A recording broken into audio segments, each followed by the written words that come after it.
Chapter 1175. Freya felt a little impatient. She had never liked this kind of banquet. Because of her status, or even purely because of her beauty, she would always be the center of attention at the banquet. She had no choice but to deal with an endless stream of harassers. Most of the time, she didn't even have time to eat. However, she had a lively and active personality since she was a child. When she grew up, other than studying magic, she also paid attention to exercise under the influence of Su-E. Therefore, her body was actually much healthier than her appearance, and her appetite was also much bigger. Attending this kind of banquet was not only troublesome, but she also couldn't fill her stomach. Of course, she didn't like it.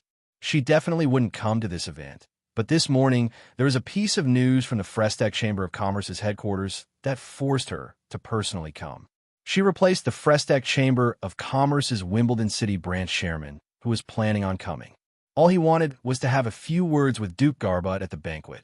Even though she could directly visit Grand Duke Garbutt and relay the message her father sent through the headquarters, Freya would rather participate in this activity and meet Grand Duke Garbutt than pay a visit to a great noble.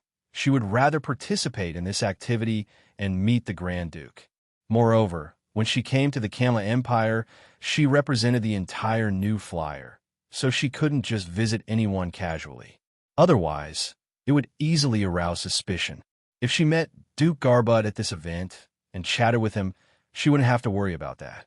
Moreover, the first steel mill in Wimbledon City was the first steel mill that New Flyer helped to build in the Kamla Empire. It represented the close cooperation between the Kamla Empire and New Flyer in the past 10 years, which was indeed significant. For her, as the daughter of the president of the Chamber of Commerce, to come in person, it also showed that New Flyer attached great importance to this event. Fortunately, because Grand Duke Garbutt was sitting next to Freya, no one dared to come over and harass Freya. This allowed her to enjoy the delicious food on the table. It would be better if she didn't pay so much attention to her manners. As they ate, they chatted indifferently with Duke Garbutt. Soon, the banquet was coming to an end, and Duke Garbutt invited Freya to rest elsewhere with him. Freya gladly complied. After a while, the two of them led the representatives of the Kamla Empire and the New Flyer into a small room. After taking their seats, Grand Duke Garbutt chatted with Freya for a while before getting down to business. Miss Freya, the Empire is determined to obtain the Magic Communication Network technology. Even if your Chamber of Commerce is unwilling to sell it, the Empire is already researching and developing this technology. I believe that it won't be long before a major breakthrough is made. At that time, even if your Chamber of Commerce transfers the relevant technology, I'm afraid it won't be valued by the Empire. Freya smiled, thinking that this was a threat. As I said just now, as long as the conditions are right, our Chamber of Commerce doesn't mind transferring the relevant technology. But the conditions proposed by your Chamber of Commerce are really... Grand Duke Garbutt glanced at a Skindal Marquis, who was sitting on the other side, and shook his head. It's difficult to accept. Your Chamber of Commerce wants to continue to be involved in the operation of the Empire's Magic Communication Network in the future. This is a condition that we cannot accept. I think your Chamber of Commerce is also very clear that the Magic Communication Network involves many secrets and has a great impact on the Empire. If there are other chambers of commerce outside the Empire involved, it will be difficult for the Empire to be at ease. I understand, but in the plan I submitted to you, I also made it clear that the Magic Communication Network can be divided into several different systems. Our Chamber of Commerce is not involved in the secrets of your Empire, so you can create a secret Magic Communication Network system on your own. But this system can easily overlap with the ordinary Magic Communication Network system, as Skindal Marquis interjected. And it's also difficult to ensure secrecy. We can't take this risk. From a technical point of view, this is actually a very easy problem to solve, Freya said seriously. On this point, I think the people in your Empire who have studied the Magic Communication Network are very clear. I don't need to say more. Grand Duke Garbutt looked at a Skindal Marquis. A Skindal Marquis thought for a moment and nodded in agreement with Freya's statement. As for your concern that our Chamber of Commerce will steal the secrets of your Empire, you can rest assured about this. First of all, Our Chamber of Commerce has no such thoughts. Second, as I said just now, the technical problem is very easy to solve. As long as you obtain the relevant technology, I believe that with the ability of the Kamla Empire, you'll be able to study and understand it very quickly. In addition, the most important point of the conditions proposed by our Chamber of Commerce is actually not this, but the integration into the mainland's magic communication network system. You have never objected to this point. A Skindal Marquis muttered, realizing long-distance instant communication throughout the signs is also beneficial to our empire. So of course we won't object to the integration of this system. Of course, we also require the internal magic communication network system of the empire to have its own independence and be completely detached from the mainland's magic communication network system when necessary. This is still just a technical problem. It's not difficult. Freya paused and continued. Since the Grand Duke is also here, then I'll simply say it. In fact, what our Chamber of Commerce wants to see is that your Kamla Empire can fully promote the laying of the magic communication network. A Skindal Marquis looked displeased. Miss Freya, do you think the Empire won't do this? The magic communication network is so important to the Empire. How can we not take it seriously? Is that so? Freya smiled and did not refute this sentence. In fact, in the past 10 years, New Flyer had vigorously promoted the magic communication network to all the countries in the signs. But so far, not a single country had been able to achieve the original goal of New Flyer. There were many reasons for this, but the main reason was that these countries were not very enthusiastic about it. Even the two empires with stronger national strength did not attach much importance to it, and there were often conflicts in some places, causing progress to be slow. The reason for this situation was actually related to the problem that the people from the Kamla Empire had just mentioned. New Flyer had helped to lay out the magic communication network, which was a good thing, but New Flyer had taken control of the magic communication network, which made the other countries very dissatisfied and unwilling to pay attention to it. Moreover, even if New Flyer had provided a lot of manpower, materials, and technical support in the beginning, the main investment in laying out the magic communication network in the country was still from the various countries. Then, these countries invested a lot of manpower and materials, but were unable to take control of the magic communication network in their own hands. Of course, they would not be enthusiastic about it. Therefore, in fact, the request made by the Kamla Empire this time was also a very reasonable request from an objective point of view. It was also within the expectations of Su, E, and New Flyer. Su E let Freya be fully responsible for this matter this time, and at the same time expressed that he could hand over the magic communication network to the Kamla Empire, which meant that he had already planned to hand it over. However, Freya certainly did not intend to let the Kamla Empire get what they wanted so easily. Before she obtained enough benefits for New Flyer, she would not relent. In the past few days, she had been in contact with the Kamla Empire several times, and she had not relented in the aspect of handing over control, which was to force the Kamla Empire to come up with better conditions. Grand Duke Garbut glanced at Freya, knowing that the Empire's Parliament and the Empire's Magic Machine Industry Management Department were not ready yet, but it was meaningless to drag this matter on. In the face of the absolute technological advantage that New Flyer had, the Kamla Empire did not have many conditions to negotiate at all. Miss Freya, since this magic communication network is set up in our Kamla Empire, then there is no doubt that it should be controlled by our empire. There is no compromise on this point. Grand Duke Garbut's expression was serious, and his tone was firm. Of course, your Chamber of Commerce has paid a huge price to assist the Empire in setting up this magic communication network, and the Empire will definitely give appropriate compensation. Freya looked at a Skindal Marquis, then at Grand Duke Garbut. After a moment of silence, she suddenly sighed and shook her head. Grand Duke, Lord Marquis, in fact, I don't understand. Your Kamla Empire is clearly very confident that you can develop military magic machines without the assistance of our New Flyer. But why are you not confident that you can protect the privacy of the magic communication network after receiving the technology transfer from our Chamber of Commerce? Grand Duke Garbut and a Skindal Marquis expressions changed at the same time. After a while, Grand Duke Garbut narrowed his eyes and shook his head with a smile. Miss Freya, I'm afraid there is something wrong with your analogy. Our Canla Empire has signed the Continental Peace Convention. How can we develop military magic machines on our own? Freya pursed her lips and smiled. Really? After saying that, Freya took out 2 thin drawings from her small bag and handed them to Grand Duke Garbut. Grand Duke Garbut took a look, and his expression changed drastically.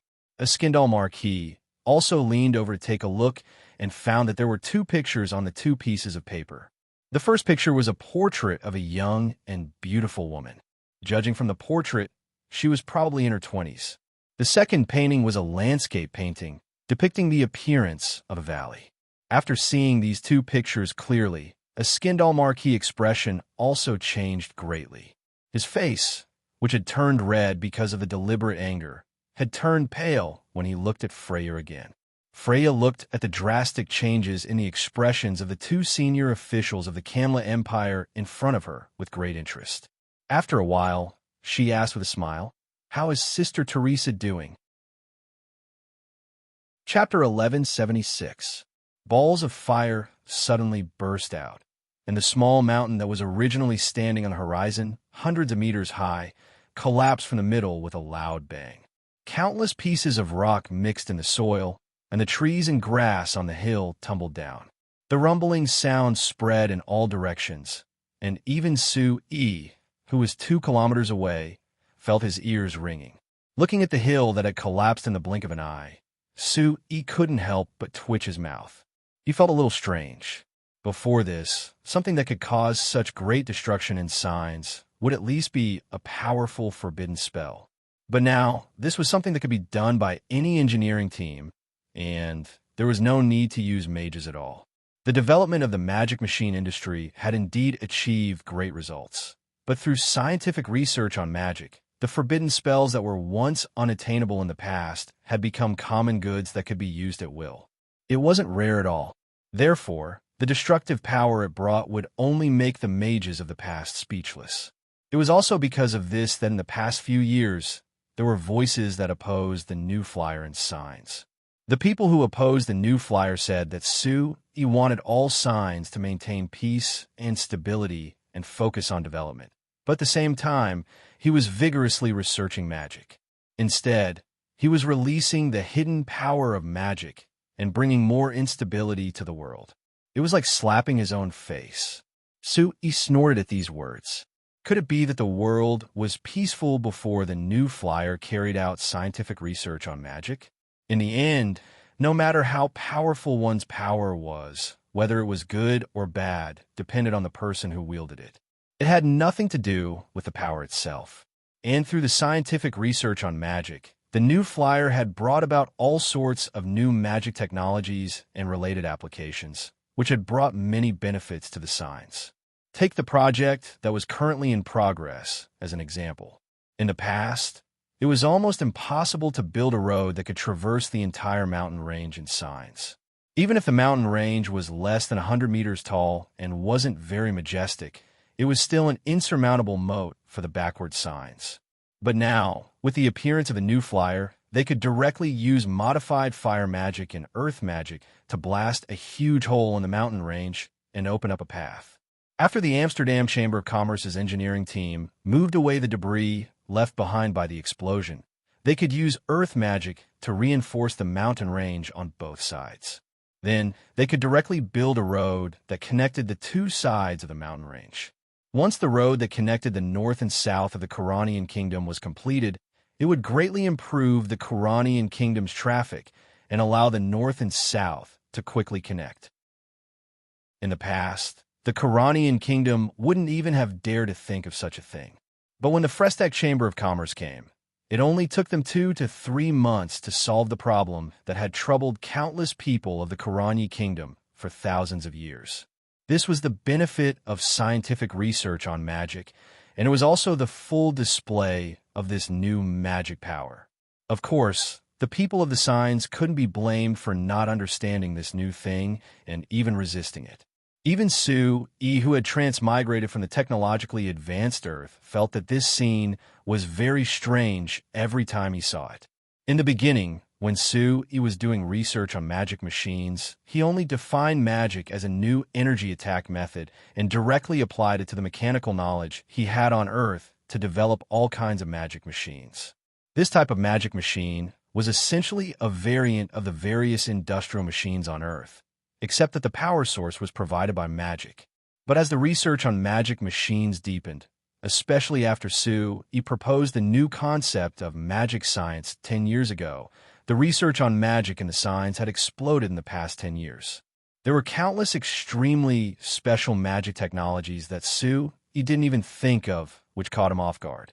Using the mountain road construction project in front of him as an example. If it was on Earth, there would be two methods for this project. One would be to build a road around the mountain and slowly go around it. This method would require less investment. The other would be to directly go through the mountain and build a tunnel through it. Compared to the first method, this method required more investment, but after it was completed, it could save a lot of travel time and was undoubtedly more outstanding. However, Sui's final judgment, based on the results of his research in the signs, was to directly blow up the mountain and save the effort of digging a tunnel. Compared to the two methods on Earth, this method was simple and crude, and the investment was very low. Because of the uniqueness of magic, the speed of this project was much faster, and the entire project was expected to only take a month to complete. If it was on Earth, the estimated time for this project would be at least 2 years. Every time he thought of this fact, Sui felt extremely strange. Ever since he transmigrated to this world, Sui's impression of the signs had always been that their level of civilization was much lower than Earth's, and their level of technology was also worlds apart. In short, they were extremely backward. However, as the scientific research on magic deepened, signs, which was very special compared to Earth's magic, began to show that it was different from Earth's technology, but in many ways, it was superior. Sui was very surprised at first, but after seeing more and more, he began to think about the specific reasons. Just using the reason that magic is magical as an explanation was not the attitude that a senior mechanical engineer should have as a top scientist should have. After a long period of observation, Sui finally came to a conclusion. In reality, magic and the technology on Earth were not fundamentally different because at the end of the day, they were just the use of energy. Compared to Earth, which had only been developed for a few thousand years and modern technology only had a short 200 years of history, the people of signs could trace back to tens of thousands of years of research on magic. Even the humans who now controlled the entire signs had ruled the continent for nearly 3,000 years after the racial war, and their research on magic had not stopped for even a moment. After accumulating for a long time, even if the Signs continent didn't have a complete system for studying magic because of various reasons, they had already reached the point of perfection in studying and using various kinds of magic, reaching an extremely deep and profound level. But before this, the people of Signs had only used magic as a weapon due to their backward views. Occasionally, there would be magicians who wanted to use magic for other purposes, but because there was no complete system, they could not achieve any concrete results and eventually disappeared. Until the arrival of Sui, with the systematic scientific knowledge he had obtained on Earth, as well as the exceptionally complete and advanced mechanical theory, he was able to combine magic and science and develop useful magic machines. As the magic machines developed by the Frestec Chamber of Commerce gradually displayed their abilities, the Frestec Chamber of Commerce's influence on the Signs continent became bigger and bigger. The people of the Signs continent were gradually able to see the benefits that magic machines could bring in other places. Thus, in these 10 years, under the purposeful guidance of Sui and New Flyer, the Signs carried out a comprehensive research on magic from a different angle, and naturally, they easily obtained incomparably large amounts of new results. But these results did not come out of nowhere. It was just that the accumulation of magic research in Signs over the past 10,000 years was now brought out from a different direction by Sui. To put it simply, the magicians of Signs already had this kind of ability a long time ago. It was just that they completely went down the wrong path. In just 10 years, Signs almost caught up with the technology on Earth in many aspects, and even surpassed the technology on Earth in a few areas. This made Sui very surprised. He originally thought that the development of technology would take a long time, so he was afraid that he would never be able to see signs catch up with Earth's technology in his lifetime. Then, he would only be able to go to space as a dream that would never be realized. But now, from the looks of the situation, with the explosive speed of technological development and signs, he might actually be able to achieve his dream in his lifetime. Chairman Sui, it looks like the progress is going well. You should be able to rest assured. Standing next to Sui, the deputy director of the engineering department of the Amsterdam Chamber of Commerce, Jorkeef, who was in charge of this project, put down the telescope in his hand and smiled at Sui. Sui collected his thoughts, laughed, and shook his head. I've never been worried about a project that the Amsterdam Chamber of Commerce is in charge of. After a pause, he straightened his face and continued. Of course, this road is related to the development plan of the entire Kurani Kingdom. There can't be any mistakes, so I hope you can pay more attention to it. Jorkeef nodded. Of course, of course. This is a project that Chairman Sui personally handed down. The Amsterdam Chamber of Commerce will naturally do our best and not dare to be careless. Sui nodded and turned his gaze to the southwest. Once this road was completed, it would not only connect the north and south of the Kurani Kingdom, but it would also extend all the way to the southwest. Eventually, it would connect several countries in the central part of Signs with the territory that was annexed by the Duchy of Wales and originally belonged to the Kingdom of Drow. It would be integrated into the road network in the central part of the continent. This way, the eastern part of the continent could be truly connected to the central and western parts of the continent, which was crucial to the development of the entire eastern part of the continent. However, even if it was the Signs continent with the explosion of technology, to pave a road that was over 3,000 kilometers across the Signs continent in a short period of time, it wasn't something that could be done in just a year or two. And developing the Kurani Kingdom would also take a lot of time. Chapter 1177. In fact, although developing the Kurani Kingdom required a lot of time, it wasn't too difficult. After helping the Kurani Kingdom quell another rebellion and helping the new king register, the new flyer easily took control of the Kurani Kingdom. Therefore, compared to Sui's previous plan, which was to invest in the Kurani Kingdom with the help of the previous king, the current Kurani Kingdom was much more convenient for him to carry out his plan. Under the strong control of the new flyer, all the actions in the plan were carried out without any major hindrances and were quickly carried out within the Kurani Kingdom. In addition to the representatives of other countries and chambers of commerce who came with the new flyer, a large amount of manpower and resources poured into the Kurani Kingdom, which naturally caused the Kurani Kingdom to change rapidly. Now, in just a few months, the Kurani Kingdom had begun to lay more than 10 roads at the same time. Together with the current road that connected the north and south, a basically complete road network was built in the Kurani Kingdom. At the same time, all kinds of factories were gradually built. After a period of preparation, they would be able to start production in the Kurani Kingdom, and then the Kurani Kingdom would be able to produce all kinds of magic machines locally. In order to carry out the preliminary plan smoothly, Sui had spent most of his time here in the past 3 months, which showed how much importance he attached to this plan. And it was because of his attitude that investors from other countries and chambers of commerce were willing to invest in the Kurani Kingdom, which would speed up the development of the Kurani Kingdom. Of course, Sui couldn't stay here forever and wait for the Kurani Kingdom to finish its development plan that would take years or even decades. As the chairman of the new flyer, there were many important things that required his participation, so it was impossible for him to stay on the same plan all the time. According to the schedule, after today's mountain opening project, he would leave the Kurani Kingdom. The next time he came would be when the development of the Kurani Kingdom entered the second stage. Chairman Sui, we plan to build a quarry near here. You see, this mountain range is basically made of stone, so there are plenty of raw materials. Now that the Kurani Kingdom was undergoing construction everywhere, there must be a huge demand for stone. In addition, roads are being paved everywhere, which also requires a large amount of stone. Therefore, this quarry should be very popular. Jorkeef suddenly pointed at the distant mountain range. Sui smiled. This is the decision of the Amsterdam Chamber of Commerce. You don't need to tell me, but it's a good idea. You can even build a cement processing plant nearby to meet the greater demand for cement from the Karani Kingdom and several nearby countries. Jorkeef laughed.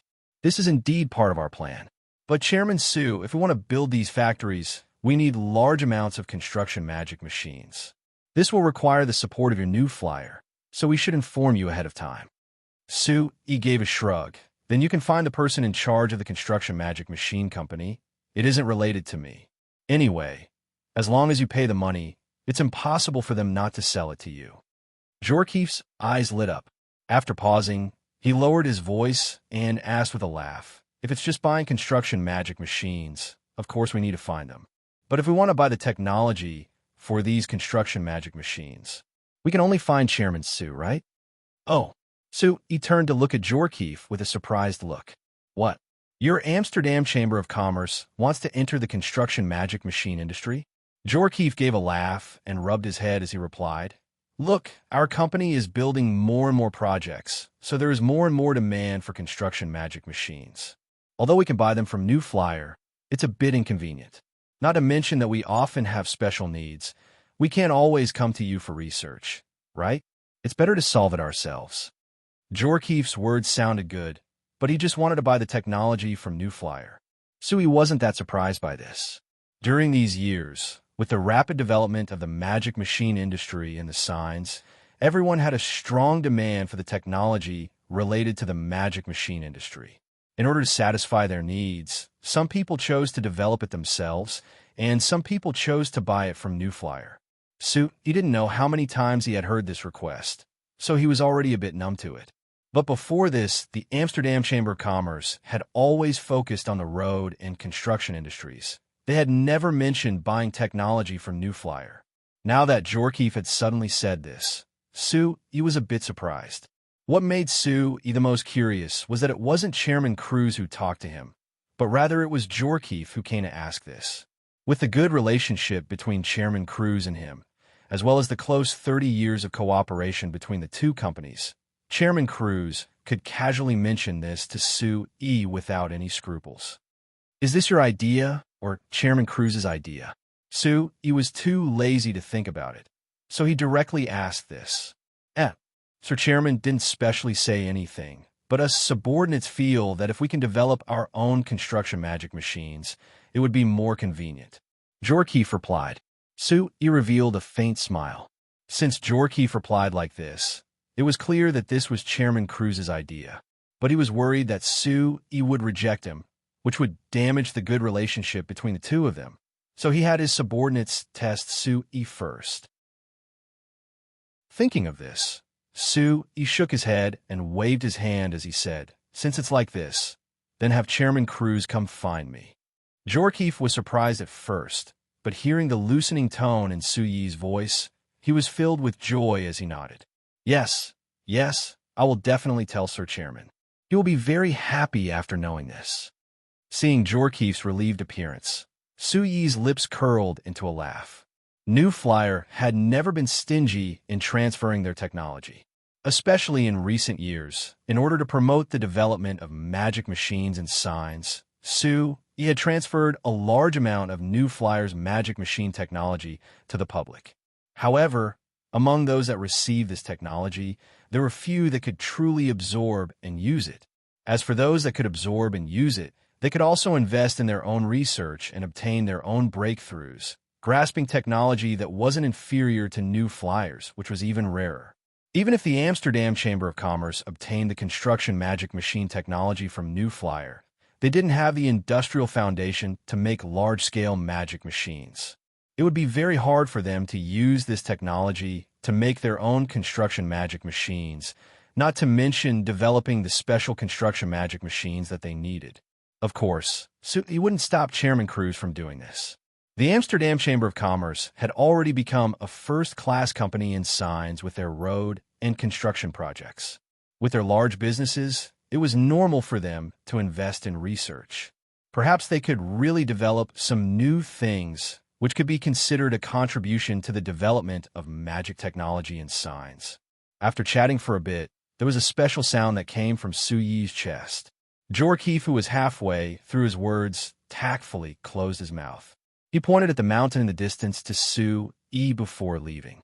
When he was far away, Su Yi took out the magic communicator from his chest, and his lips curled into a smile. "Hey, Freya, why do you have time to talk to me today?" Freya's voice, that was filled with vitality, came from the magic communicator. "Father, the matters on my side have been taken care of. What about your side?" "My side?" Su Yi looked at the mountain range that had been cleared in the distance. "There's nothing for me right now, so I'll be leaving in the afternoon." "That's great," Freya immediately shouted in an excited voice. "I was planning on going home today. If everything goes well, will we be able to meet at home tomorrow?" "Unfortunately, I'll have to disappoint you. Although I'll be leaving in the afternoon, I won't be going home. I'll be going to another place. There's something I need to take care of." Su Yi could already predict Freya's reaction after hearing this. Sure enough, Freya let out a loud "ah," her tone full of disappointment. "Not going home." Freya immediately became excited again. "Then where are you going? What are you going to do?" Su Yi thought for a bit and felt that it wasn't something that needed to be kept secret, so he replied, "I'm going to Sasri City to participate in a magic research conference." "Sasri City? Isn't that the capital of the Mana Magic Kingdom?" Freya paused and then excitedly said, "How about this? Father, I'll also go to Sasri City. I have a lot of questions to ask you, but it's not convenient to talk here. Let's meet and talk, what do you think?" "Are you sure you've taken care of the matters on your side?" Su Yi asked back. "It's all taken care of. The rest are just some trivial matters. Let them take care of it. I don't need to stay here." Freya replied loudly. All right then." Su Yi thought for a bit and agreed. Chapter 1178. That afternoon, Su Yi's magic airship landed in an open space in a manor outside Sasri City. When Su Yi came out of the cabin, there were several dozen magicians wearing magician robes who were at least 40 years old that came forward to greet him. The one in front was the current president of the Mana Magic Kingdom's Sorcerers Guild, who was also the director of the Mana Magic Kingdom's Magic Research Facility, Great Magician Forex. Behind him were the magicians of the Mana Magic Kingdom's Magic Research Facility. "Chairman Su, for you to personally come to this magic conference, it really makes me feel honored. Welcome, welcome." Great Magician Forex warmly greeted Su Yi, leading the other magicians to respectfully greet Su Yi. Su Yi revealed a faint smile as he looked over Great Magician Forex and the other magicians behind him. He thought that even though these people were this respectful on the surface, it was hard to say what they were thinking in their hearts. "Chairman Forex, you're too polite. Actually, Minter Carmilla also wanted to come to this conference, but she hasn't been feeling well recently, and it's not convenient for her to travel, so I could only come in her place." "Not feeling well?" Great Magician Forest was a bit surprised. Great Magician Forex was a bit surprised. "Minter Carmilla, Su Yi waved his hand with a smile. "It's nothing serious. It's just that the weather is cold, and she caught a cold." "It's like this. That's good, that's good." Great Magician Forex let out a sigh of relief before revealing a smile. He led Su Yi into the manor. Su Yi walked while casually asking, "Right, Chairman Forex, although I accepted the invitation to come to this conference, I forgot to ask because I was too busy. What is the main topic of this conference?" Great Magician Forex looked at Su Yi with a deep look in his eyes as he replied, "The main topic has already been decided yesterday. It is to discuss the restoration of the magician ranking." The corners of Su Yi's eyes twitched, but he did not show any surprise. His voice turned cold as he continued to ask, "Oh, who proposed this topic?" Great Magician Forrest gave a soft cough. It was proposed by Archmagus Gascon. Su Yi gave an "oh" sound and nodded, not asking anything else. The Archmage Gascoigne that Great Magician Forex mentioned was actually the previous president of the Sorcerers Guild, Roddick Gascoigne. 10 years ago, after New Flyer joined forces with the Kingdom of Ruhr to defeat the two empires, the Continental Sorcerers Guild was forced to settle with the Continental Sorcerers Survival and Employment Protection Association. Both parties agreed to lead the sorcerers of the continent together. After 2 years, the previous president of the Continental Sorcerers Guild, Roderick Gascoigne, finally made a breakthrough in magic research and became an archmagus. According to the convention of the Continental Sorcerers Guild, Archmagi could not hold any positions in the Sorcerers Guild, so he stepped down from the position of president of the Sorcerers Guild. But stepping down from this position did not mean that he did not care anymore. Before becoming an archmagus, Roderick Gascoigne had already been the president of the Continental Sorcerers Guild for 3 consecutive terms. In a total of 15 years, he had accumulated a very deep foundation and connections. So even though he stepped down from this position, he still firmly controlled the Continental Sorcerers Guild behind the scenes. Because of a new flyer, the Continental Sorcerers Guild's influence on the signs was not as strong as before. But the Sorcerers Guild had a history of thousands of years in the signs and still had a strong influence on matters related to the continent's sorcerers. In the first few years, Archmage Gascoigne didn't do anything special. It was as if he was really living a retired life and peacefully being an archmagus. But in the last 3 years, his activities had gradually increased. Most of his activities were to strengthen the Sorcerers Guild's influence on the continent's Sorcerers Guild. To him, this was understandable. As long as he didn't ruin Su Yi's plans, Su Yi would be too lazy to care about his actions. But from his recent actions, it was clear that he had other plans. This was something Su Yi couldn't tolerate. Su Yi continued to walk into the manor and didn't seem to have any intention of replying to Great Magus Forex's words. But Great Magus Forex couldn't hold it in any longer. After a while, he asked Su, "Chairman Su, do you have any thoughts on this issue?" He was just trying to sound him out. Su Yi smiled and shook his head. "I don't have any opinions. As long as the majority of the continent's mages agree, then I naturally won't oppose it." Great Magus Forex's expression froze. He thought that Su Yi would immediately oppose this issue and even angrily criticize Archmage Gascoigne. But Su Yi was acting very indifferent, as if he didn't care about this issue at all. This was outside of his expectations. The other magicians who were following behind the two heard the conversation between the two, and their expressions revealed varying degrees of surprise. The reason why Archmage Gascoigne brought up this issue was very clear. The mages of the continent were ranked by the continent's Sorcerers Guild for thousands of years. It was also a powerful tool they used to control the mages of the continent. But with the rise of New Flyer and Su Yi's actions, the mages of the continent no longer care about the rankings. Instead, they cared more about the mages' skills. This was no longer under the control of the continent's Sorcerers Guild. Instead, it was mostly under the control of the mages of New Flyer and the mages of the continent. Because of this, without the ranking system that affected the mages of the continent, the Sorcerers Guild's influence on the mages of the signs became weaker and weaker. It was to the point that many mages didn't even need to pay attention to the Sorcerers Guild anymore. Some even treated it as if it didn't exist.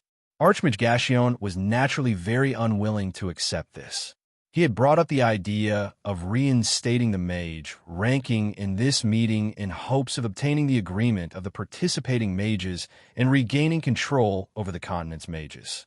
However, Su Yi was the one who pushed for the reformation of the continent's mage system. Almost all the mages of the continent had changed their stance and joined the magic machine industry. Since he was also participating in this meeting, he would definitely strongly oppose this issue.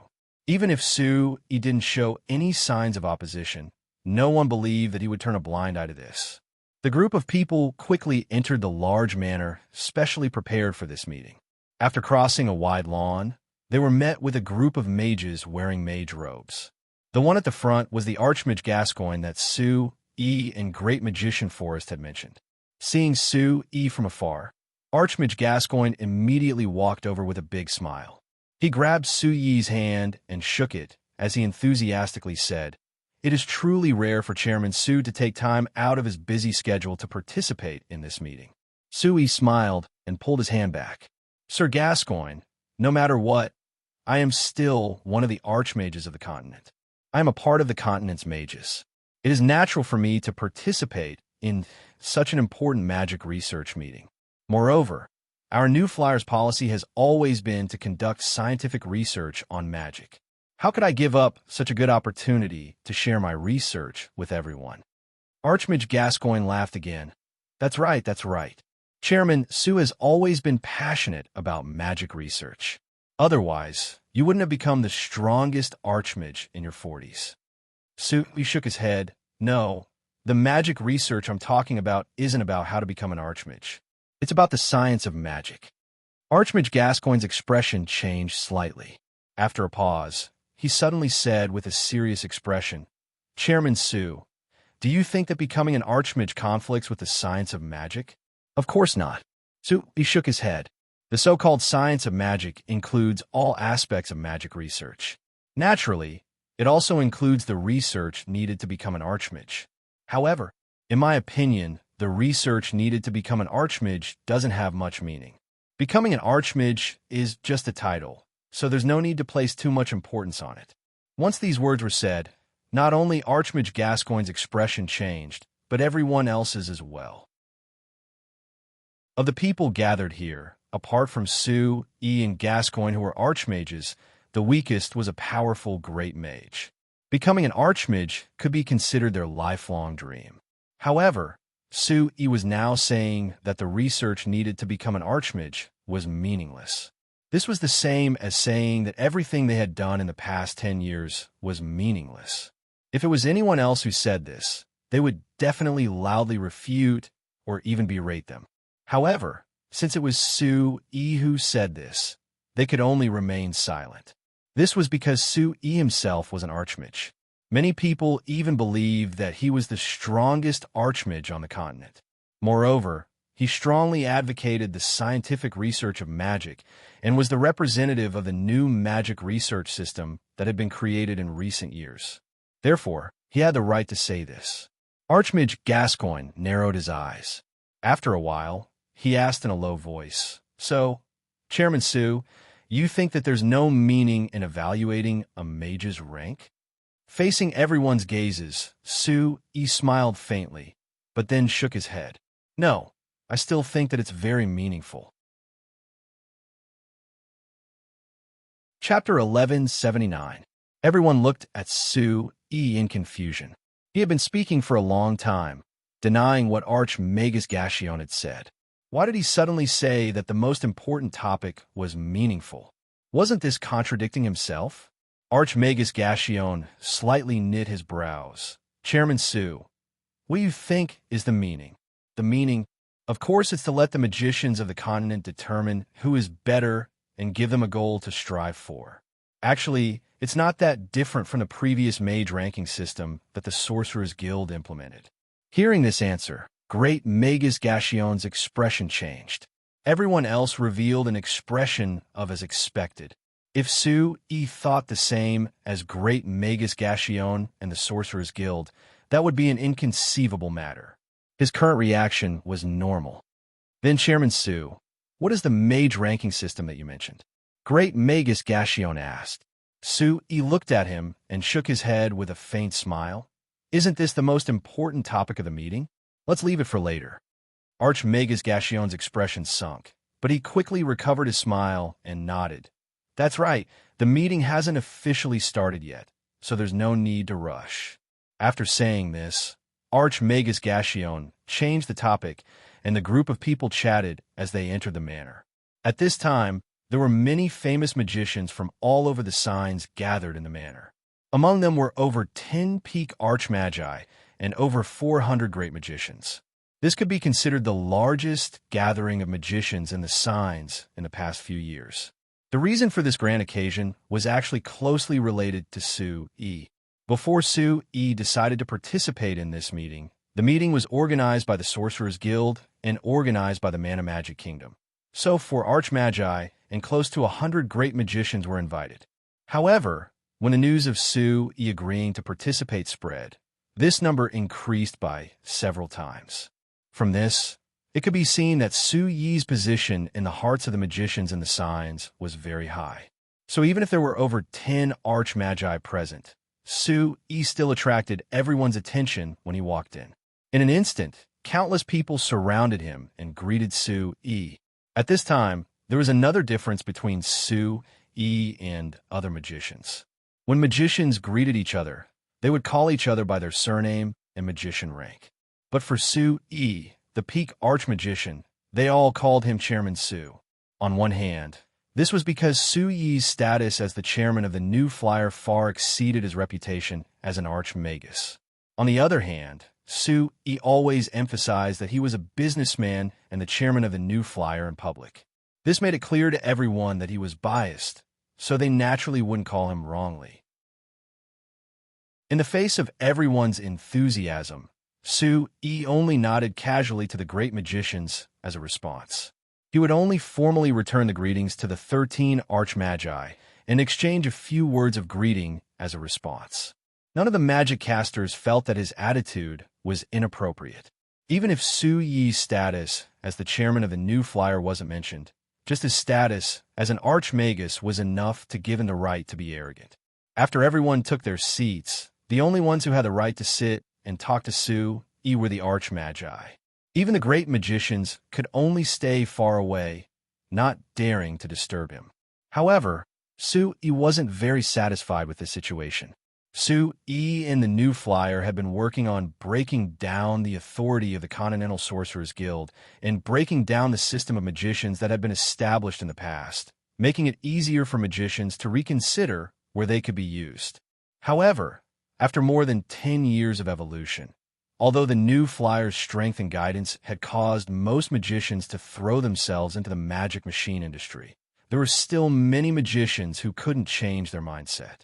For example, even though the normal magicians of the signs didn't care much about their own magician rank and were more concerned about their ability to research and practice magic machine technology, almost all magicians still cared a lot about the rank of great magician or even archmagus. Great magicians still enjoyed special treatment in the various countries of the continent. If they were willing to apply for a job at a merchant guild, they would naturally receive remuneration that far exceeded that of a normal magician. As for archmagi, their status wasn't affected at all. In fact, due to the loss of several magicians in the battle between the two empires and the New Flyer 10 years ago, the number of magicians on the continent had decreased and the status of the remaining archmagi had increased. However, these archmagi weren't like normal magicians who were willing to throw themselves into the magic machine industry. Take the 13 archmagi present as an example. 5 of them had openly expressed that they wouldn't throw themselves into the research of the magic machine industry, and that Su Yi's new scientific concept of magic was completely unorthodox. They had always been against it. Even among the remaining 8 archmagi, only 4 archmagi had openly expressed their support for Su Yi's new concept. However, none of them were willing to throw themselves into the research of the magic machine industry, including Su Yi. Of the remaining 22 archmagi in the signs, only Su Yi, Minter Carmilla, and 3 other archmagi from the 2 empires had truly thrown themselves into the research of the magic machine industry. There were only 5 of them in total. Of course, Su Yi was very dissatisfied with this situation, but he also understood that the views of the signs for thousands of years couldn't be changed so easily. This was especially true for the archmagi who stood at the peak of all magicians. Due to their superior strength, they wouldn't easily change their views. It was a good thing that Su Yi didn't really care about them. Although it required the participation of those who stood at the very peak to carry out a detailed and systematic research of a subject, the ones who truly laid the foundation and carried it forward were the tens of thousands of researchers at the bottom. It was these people who worked hard bit by bit to gradually perfect the system and make it better and better. Therefore, Su Yi was never willing to waste time and energy on these top magicians. Instead, he was willing to invest more in the cultivation of new magicians who hadn't come into contact with too much magic theory. Because these people hadn't been bound by the old magic system, they easily accepted Su Yi's new system of magic theory. When they grew up, it would be the time when the new system would truly flourish. At the same time, it was easier for the tens of thousands of ordinary magicians on the continent to change their views. For example, New Flyer and almost all the countries on the continent had signed the Continental Peace Treaty, restricting magicians from joining the army. Although there had been some chaos at first after participating in the war, tens of thousands of ordinary magicians on the continent had all thrown themselves into the magic machine industry in less than 2 years. They had now become the backbone of the various regions. The rapid development of the magic machine industry in the signs in the past 10 years couldn't have been done without the great contributions of these people. In comparison, it was the archmages who stood at the peak of all mages and were worshipped by almost everyone who contributed much less. However, no matter how much he didn't care, he couldn't completely ignore them. After all, these archmagi were at the peak of all magicians. Their own understanding of magic far exceeded that of ordinary magicians. If they were willing to throw themselves into the research of the magic machine industry, it would naturally be easier for them to contribute more than ordinary magicians. Moreover, these archmagi were all important figures in their respective countries and had always enjoyed great fame. As long as they were willing to do research related to the magic machine industry, it would represent the direction of the wind and attract even more magicians to throw themselves into it. Therefore, He would still work hard to build a good relationship with these people and do everything he could to bring them into the magic machine industry. Chairman Su, since you've come to participate in this meeting, I'm sure you'll have some amazing viewpoints to raise, right? Sitting next to Su, was Archmagus Hilbert of the Mana Magic Kingdom. After exchanging a few words, he asked Su a question. This question immediately attracted the attention of the 10 or so other archmagi around them. The number of times Su had participated in the continent's magician gatherings was actually very few. However, every time he did, he would always raise some viewpoints that were very different from the previous magic research system. Often, the other magicians would be surprised and even question him. However, after so many years of accumulation, the viewpoints that Su raised were always able to receive strong confirmation and finally gained the approval of all the magicians. After so many times, the other magicians rarely questioned Su. Instead, they looked forward to the new viewpoints that he would raise every time. Su smiled and shook his head. I'm not participating in this meeting to present any new theories. I'm purely here to discuss the current situation of the continent's magicians with everyone. Everyone revealed a puzzled expression. Discuss the current situation of the continent's magicians? What exactly were they discussing? Archmagus Gascoigne, on the other hand, frowned deeply. Su Yi's words and his previous actions made him feel that something was very unusual. Su Yi's visit this time was probably not as simple as he said. Chapter 1180. The conference wasn't officially held, so of course it was just some small talk that didn't have any meaning. He didn't have that much time to talk here. He didn't come to the Mana Magic Kingdom just to participate in this conference. He had something else to do. So after sitting for a while and chatting with the other magicians, Su bid farewell and left. The one who left with him was the high-grade magician that the Mana Magic Kingdom had sent to organize this conference. He was a high-level member of the Mana Magic Kingdom's Sorcerer's Guild and also a high-level official of the Mana Magic Kingdom. This kind of situation where a magician held two positions at the same time wouldn't appear in the other countries of the continent, but it was very normal in the Mana Magic Kingdom. Other than being in charge of organizing this important conference, the most important thing was to receive the guests. For someone like Su, who could be considered the most important guest, he was specially received by the king of the Mana Magic Kingdom. Su had already contacted the Mana Magic Kingdom before coming, so they didn't need to waste any time. After leaving the manor, the two got into a magic sedan that was prepared to receive guests and quickly headed to the south of Saucer City. Chairman Su, the location of the new factory has been chosen and the foundation has been built. It will be by the Maya Heavenly River in the south of the city, and there is a road that has been widened. After the products are produced in the future, it will be very convenient to transport them on land or water. Sitting in the car, Magician Van Horn, who was in charge of receiving guests, introduced their destination to Su. I don't doubt your side's abilities, but as for the future plans of this factory, I wonder if His Majesty has thought it through? This Van Horn revealed a hesitant smile before replying. His Majesty and the Lords of the Parliament have been discussing this over the past few days, waiting for Chairman Su to come before making the final decision. Is that so? Su, he softly asked back with a bit of disappointment in his heart. The new flyer and the Man of Magic Kingdom had already been in contact with each other for the heavy magic machine production base last year. It was hard to confirm this in the first half of this year, but they never thought that after half a year they would only be building the foundation of a single factory. They didn't even know if the entire base would be established, so the efficiency was very low. New Flyer agreeing to cooperate with the Man of Magic Kingdom and transferring large amounts of heavy magic machine technology was already Su Yi's generous performance. However, the Man of Magic Kingdom didn't grasp this chance and kept delaying it, so how could Su Yi not be disappointed? Of course, Van Horn could see Su Yi's expression. He quickly smiled and said, "In fact, His Majesty and the Lords of the Parliament have basically reached a consensus. Now, they just want to negotiate with you, Chairman Su. I asked Chairman Su to be assured, since this base has already been planned, the kingdom will not give up halfway." Su Yi gave a slight nod, not agreeing or disagreeing with this. New Flyer had cooperated with the various countries of the continent over the years.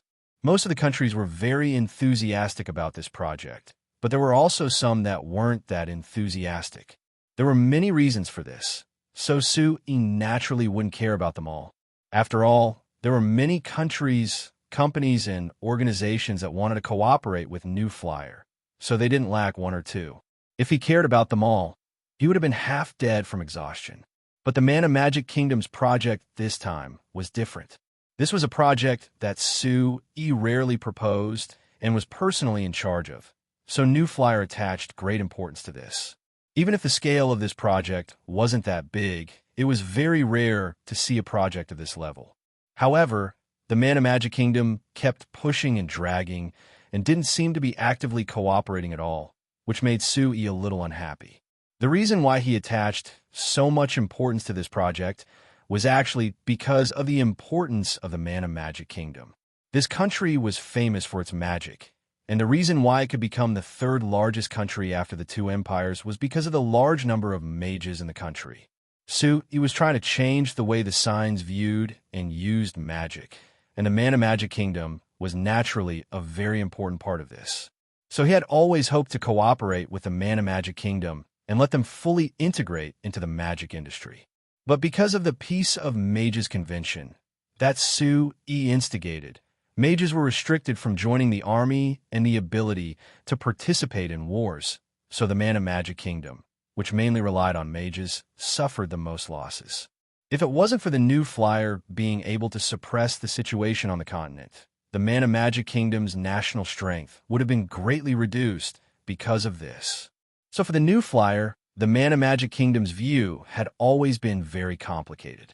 They wanted to strengthen their national strength through cooperation with the New Flyer. But because of the New Flyer, many mages in the Man of Magic Kingdom were resentful and unwilling to cooperate. The New Flyer's promotion of the magic industry in other countries was very smooth, but in the Man of Magic Kingdom, they often hit a wall. Even the projects that were personally led by Su Yi were difficult to progress smoothly. "I plan to have an audience with His Majesty in 2 days. Help me tell him." Su Yi thought for a moment and said to Van Horn. Van Horn immediately nodded. His Majesty has long wanted to meet with Chairman Su. "He'll be very happy to know that you are coming." Su Yi gave an unsound and didn't ask any more questions. The magic sedan quickly drove the two of them down the smooth road, and in less than half an hour, they arrived at the base Van Horn mentioned. However, after getting out of the car, Su Yi looked up, and he couldn't help deeply knitting his brows. The base Van Horn mentioned, when he looked over it, it was just a desolate primitive river. Other than the piles of sand by the river, and some people who seemed to be busy, this place could even be considered desolate. How could there be a base that was being built? "This is the base you've been preparing for half a year?" Su Yi looked at the scene in front of him, and his voice turned cold. Van Horn, of course, knew that this scene wouldn't satisfy Su Yi. He wiped his sweat and pointed at the piles of sand in the distance as he explained, The first magic machine workshop in the plan has already been laid. As long as we move fast, we can build it at the beginning of next year. As long as we move fast. So he couldn't help giving a cold laugh. The Amsterdam Chamber of Commerce in the outside world always had the evaluation of fast construction and good quality, but that was based on the fact that the Amsterdam Chamber of Commerce had a large amount of manpower and magic machines. But in this so-called base, other than a few people, there wasn't a single magic machine to be seen. So how could it be fast? What made Sue even more dissatisfied and angry was that even if the Mana Magic Kingdom didn't care that much about this project, since they knew that he was here to inspect it, they would at least give him a bit of face. Wouldn't they act like they were in full swing when he came? But now the Mana Magic Kingdom wasn't even willing to give him a bit of face. Either they didn't have this idea at all, or the Mana Magic Kingdom was arguing too fiercely about this matter, so no one was willing to give him a bit of face. Thinking of this, Sue gave a cold snort. He looked at Van Horn and said in a deep voice, "If your Mana Magic Kingdom isn't interested in this project, you can just say it. Our new flyer isn't a small company that asks people to do things for us.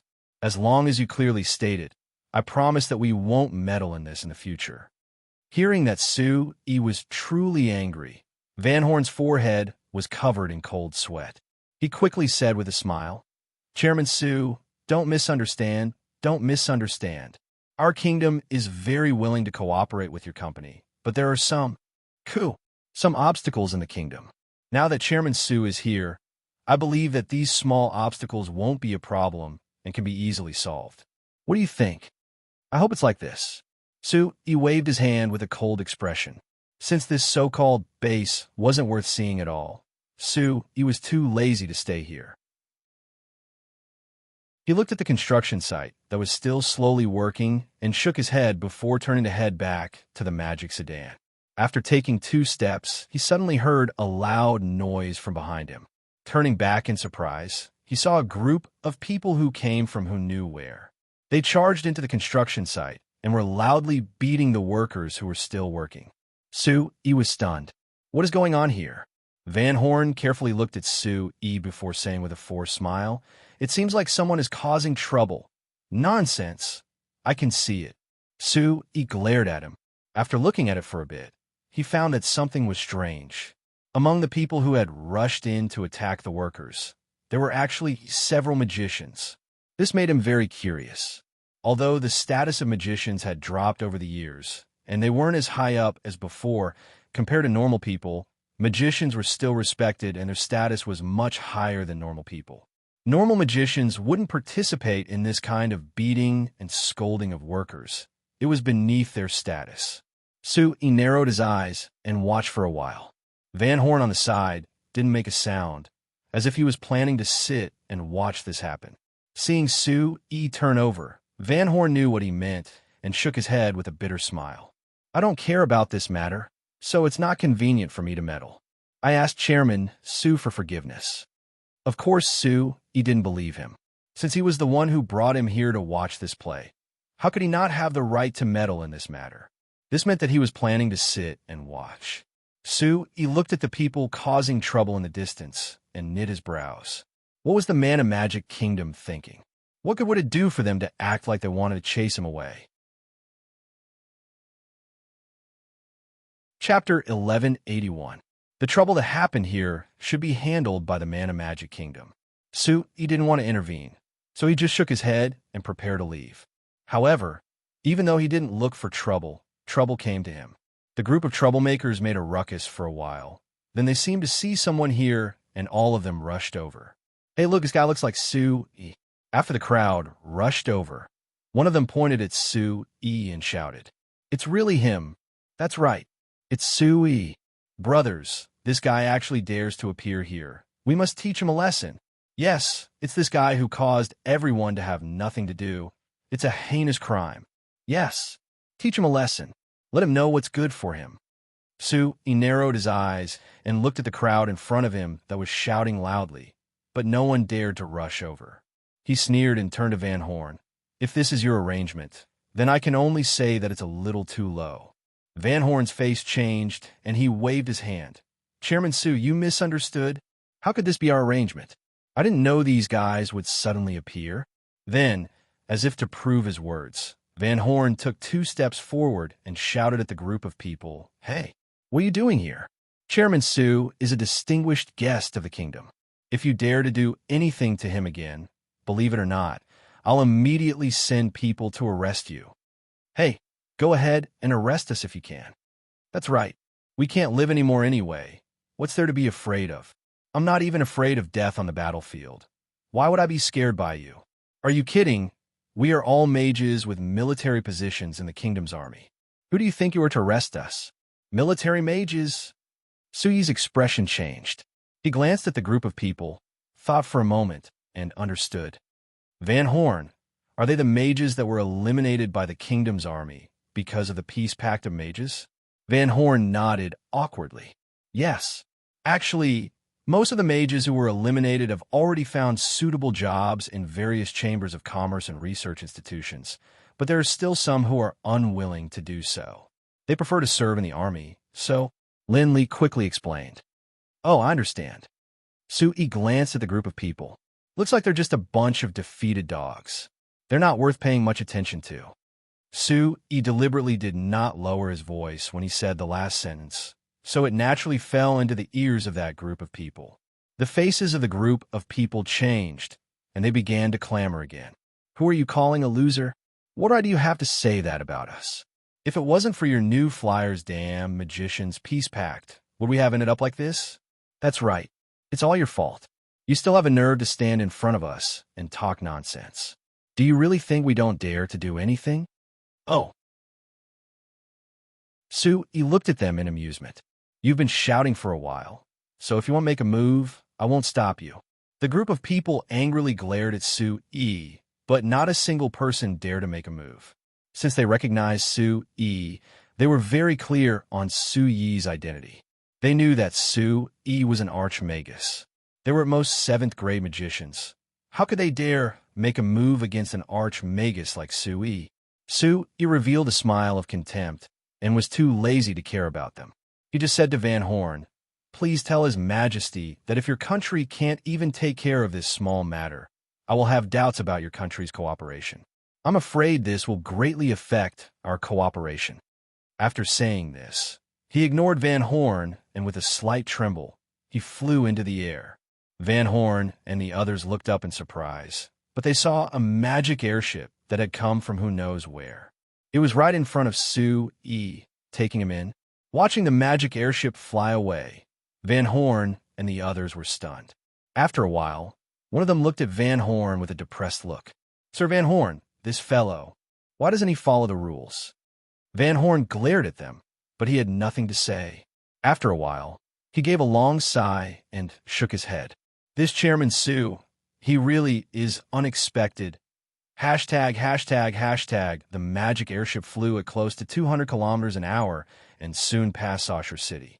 It landed in a small town 40 kilometers southeast of Saucer City. When Su-yi came out of the cabin, there was a slender figure that charged at him and threw herself into his embrace. "Father, you're finally here." Freya tightly hugged Su-yi and rubbed her face against his chest, as her face filled with joy. Su-yi laughed and reached out to rub her head before pushing her away. "All right, you're already a big girl.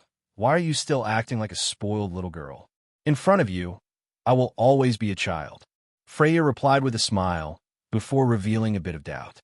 "Right, didn't they say that you were discussing something with the people of the Mana Magic Kingdom, and that it might take quite a bit of time? I thought that I would only see you at night, but I never thought that you would be back this early." Su-yi thought of what had just happened, and shook his head with knitted brows.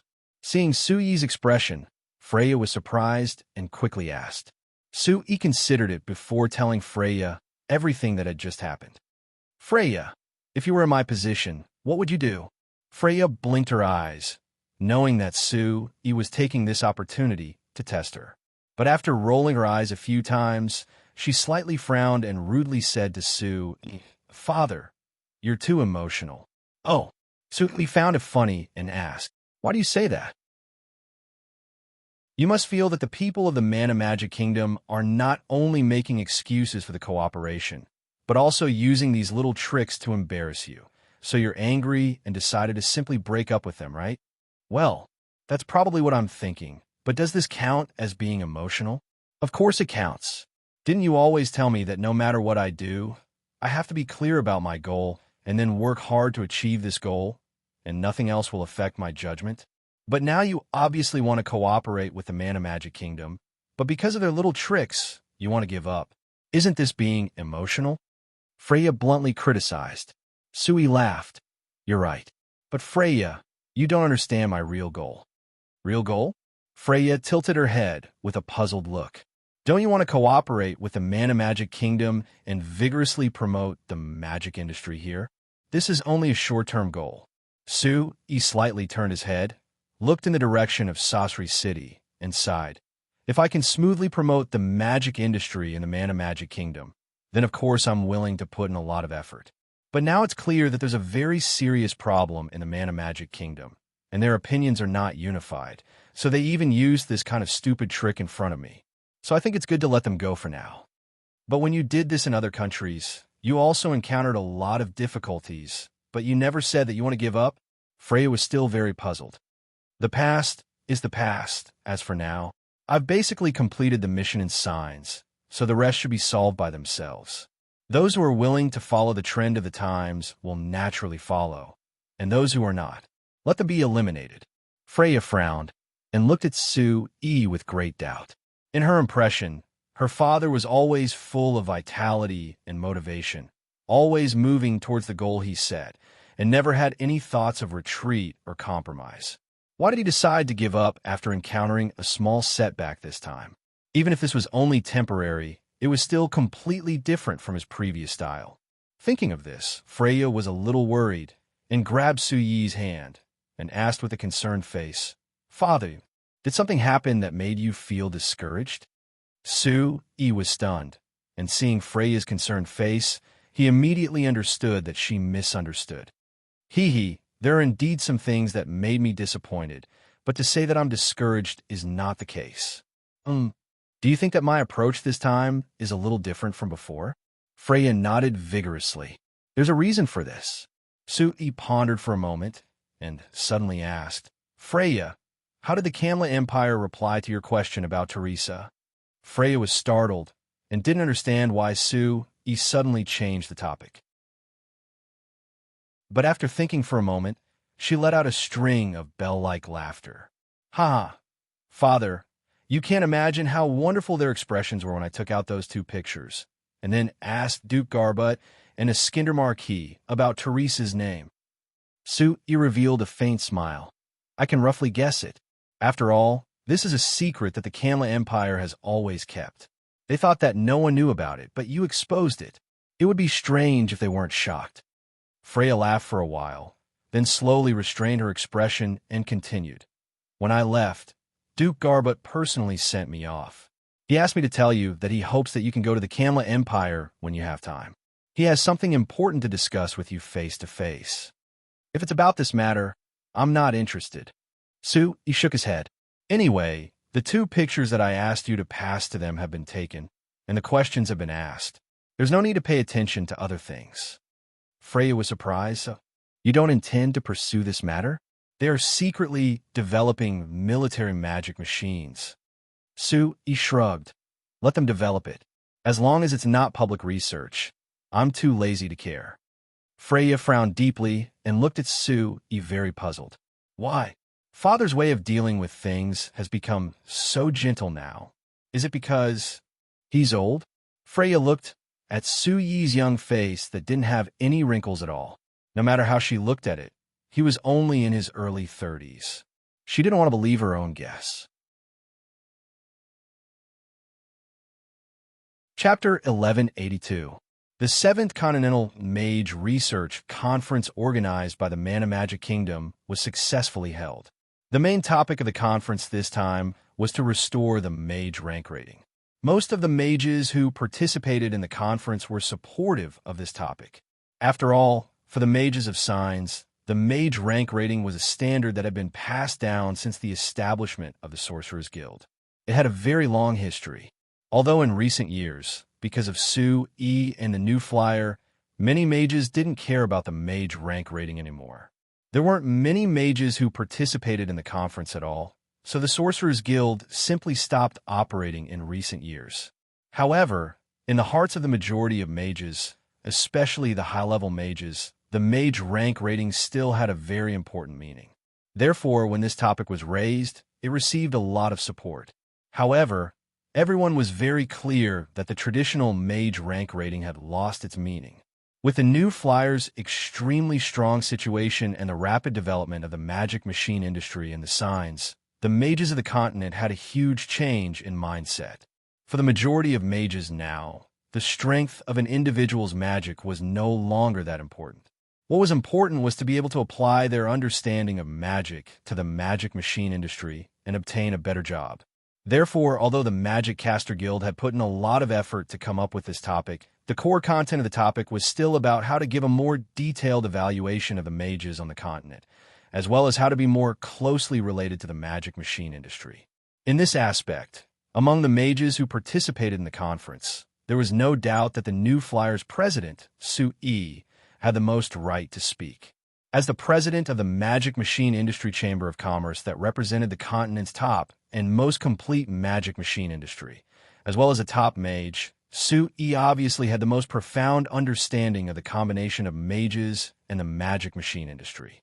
Therefore, when the main topic was discussed, Su-E naturally became the core of the discussion. However, Su-E unexpectedly didn't give many opinions from the beginning to the end. He only brought out the mage rank rating system that had been implemented in the new Flyer for more than 20 years for everyone's reference. As for other aspects, he did not say much. Even until the end of the discussion, when most of the sorcerers expressed their support for the restoration of the Sorcerers Guild's level assessment, Su-E did not express his opposition as many people expected. Of course, he did not explicitly support it either. During the other times of the meeting, which was when they weren't discussing the main topic, Su-E was very active. Not only did he enthusiastically participate in many of the popular magic research topics discussed in the meetings, he even surprisingly shared a lot of the research results within New Flyer. This performance made all the mages in the meeting overjoyed. After Su-E proposed and established a new scientific research system with New Flyer, all the mages on the continent who began to use this new system to research magic experienced the benefits of this new system. The most important aspect of this new research system was the sharing of knowledge, because this was the only way to deepen everyone's understanding of magic. However, due to the limitations of the past, the mages on the continent always liked to hide the results of their research, and only they knew about it. The biggest exception was Su-E and New Flyer. Su-E would often publish all kinds of new research results in the Shinfei Magic Industry Weekly, and New Flyer would also publish the research results of the Shinfei Academy of Magic from time to time. This practice allowed the mages on the signs to deepen their understanding of the scientific research of magic over the years, and their understanding of magic had also increased greatly. Therefore, no matter how the mages on the continent felt about Su-E, they all felt a trace of gratitude towards Su-E in their hearts. If it weren't for Su-E, many mages would probably never be able to reach new heights in their lives. Now that Su-E had once again published a large number of new research results at this research conference, it naturally attracted more praise and respect from the other mages. Of course, Su-E didn't only publish the results to the mages who attended the conference, but also to the entire continent. Therefore, any mage and any country could share these results. As for how much they could obtain in the end, it would depend on their own abilities. Because of Su-Yi's generosity and enthusiasm, and because he unexpectedly didn't raise any objections to the main topic, the 7th Continental Magic Research Conference was held very smoothly, and could be said to have been a great success. However, in another aspect related to Su-E, it was a completely different scene. On the day Su-E left in a huff in front of Van Horn, the officials of the Mana Magic Kingdom immediately sent someone to apologize to Su-E, and in the name of the King of the Mana Magic Kingdom, they sent an invitation to a formal meeting with Su-E. However, Su-E didn't say anything about this at all, as if he didn't receive the invitation at all. Then, the officials of the New Flyer sent an ultimatum to the Mana Magic Kingdom, asking the Mana Magic Kingdom to come up with a complete and effective cooperation plan before the end of the year to determine the specific process of cooperation between the two sides. Otherwise, the New Flyer would unilaterally terminate the previous agreement, which would mean that the cooperation between the two sides would be completely invalid. With the current strength of the New Flyer in signs, even the two empires would have to treat this seriously, let alone the Mana Magic Kingdom. Therefore, after receiving this ultimatum, the officials of the Mana Magic Kingdom immediately contacted the New Flyer, expressing that the Mana Magic Kingdom was sincere enough to cooperate with this cooperation and promised to come up with a suitable plan as soon as possible. But just when Sui thought that the Mana Magic Kingdom would take this seriously, a large-scale demonstration suddenly broke out in Sasri City. There was no specific count of the total number of people who participated in the demonstration, but according to what Sui saw with his own eyes, there should be at least 30,000 people, and there were actually many mages wearing magic robes mixed in with them, indicating their identity. The slogan of the demonstration was very surprising. It was actually shouting, "New Flyer, get out of the Mana Magic Kingdom," in unison. When the New Flyer and the Mana Magic Kingdom were discussing in-depth cooperation, and the president of the New Flyer, Sui, was even in Sasri City, such a large-scale demonstration broke out at this time, which immediately attracted the attention of countless people. The reporters of the major newspapers gathered in Sasri City in an instant and reported on this large-scale demonstration that lasted for 5 days. Regarding the inside story of this demonstration, the major newspapers analyzed a lot, and the results were all different. However, there was a unified conclusion, and that was that the Mana Magic Kingdom was full of hostility towards the New Flyer, and was far from welcoming the arrival of the New Flyer as warmly as the other countries of the continent. Everyone was very concerned about Sui's response to this matter, but Sui did not accept any interview at all, and never expressed any views on this matter in public. The New Flyer only said that this was caused by some of the Mana Magic Kingdom's people misunderstanding the New Flyer, and that it would not affect the cooperation between the Mana Magic Kingdom and the New Flyer. The Mana Magic Kingdom also said that this demonstration was just the behavior of the kingdom's people, and had nothing to do with the kingdom's officials, and that it would not affect the cooperation between the two sides. On the surface, it seemed that both sides did not take this matter seriously, as if it was just a small disturbance. But in fact, the Mana Magic Kingdom's internal voices against the New Flyer were getting louder and louder. After the demonstration in Sasri City was quelled with great difficulty, there were as many as 17 cities in the Mana Magic Kingdom that also broke out in demonstrations, and the slogans were exactly the same as the ones in Sasri City. In addition to the demonstrations, there was a wave of boycott of the New Flyer refused to buy all the products of the New Flyer in the Mana Magic Kingdom, and in a very short time, it swept the whole Mana Magic Kingdom. In this wave, there were all kinds of bad rumors about the Frestek Chamber of Commerce. Some said that the quality of the products of the New Flyer was actually exaggerated, and that in fact it was not that good. Some said that the products of the Mana Magic Kingdom that the New Flyer sold to the Mana Magic Kingdom earned a lot of hard-earned money from the people of the Mana Magic Kingdom, and it was basically draining the blood of the people of the Mana Magic Kingdom. Some said that the New Flyer actually wanted to secretly control the Mana Magic Kingdom by investing in the Mana Magic Kingdom, and when it really controlled the kingdom, it would completely enslave the people of the kingdom.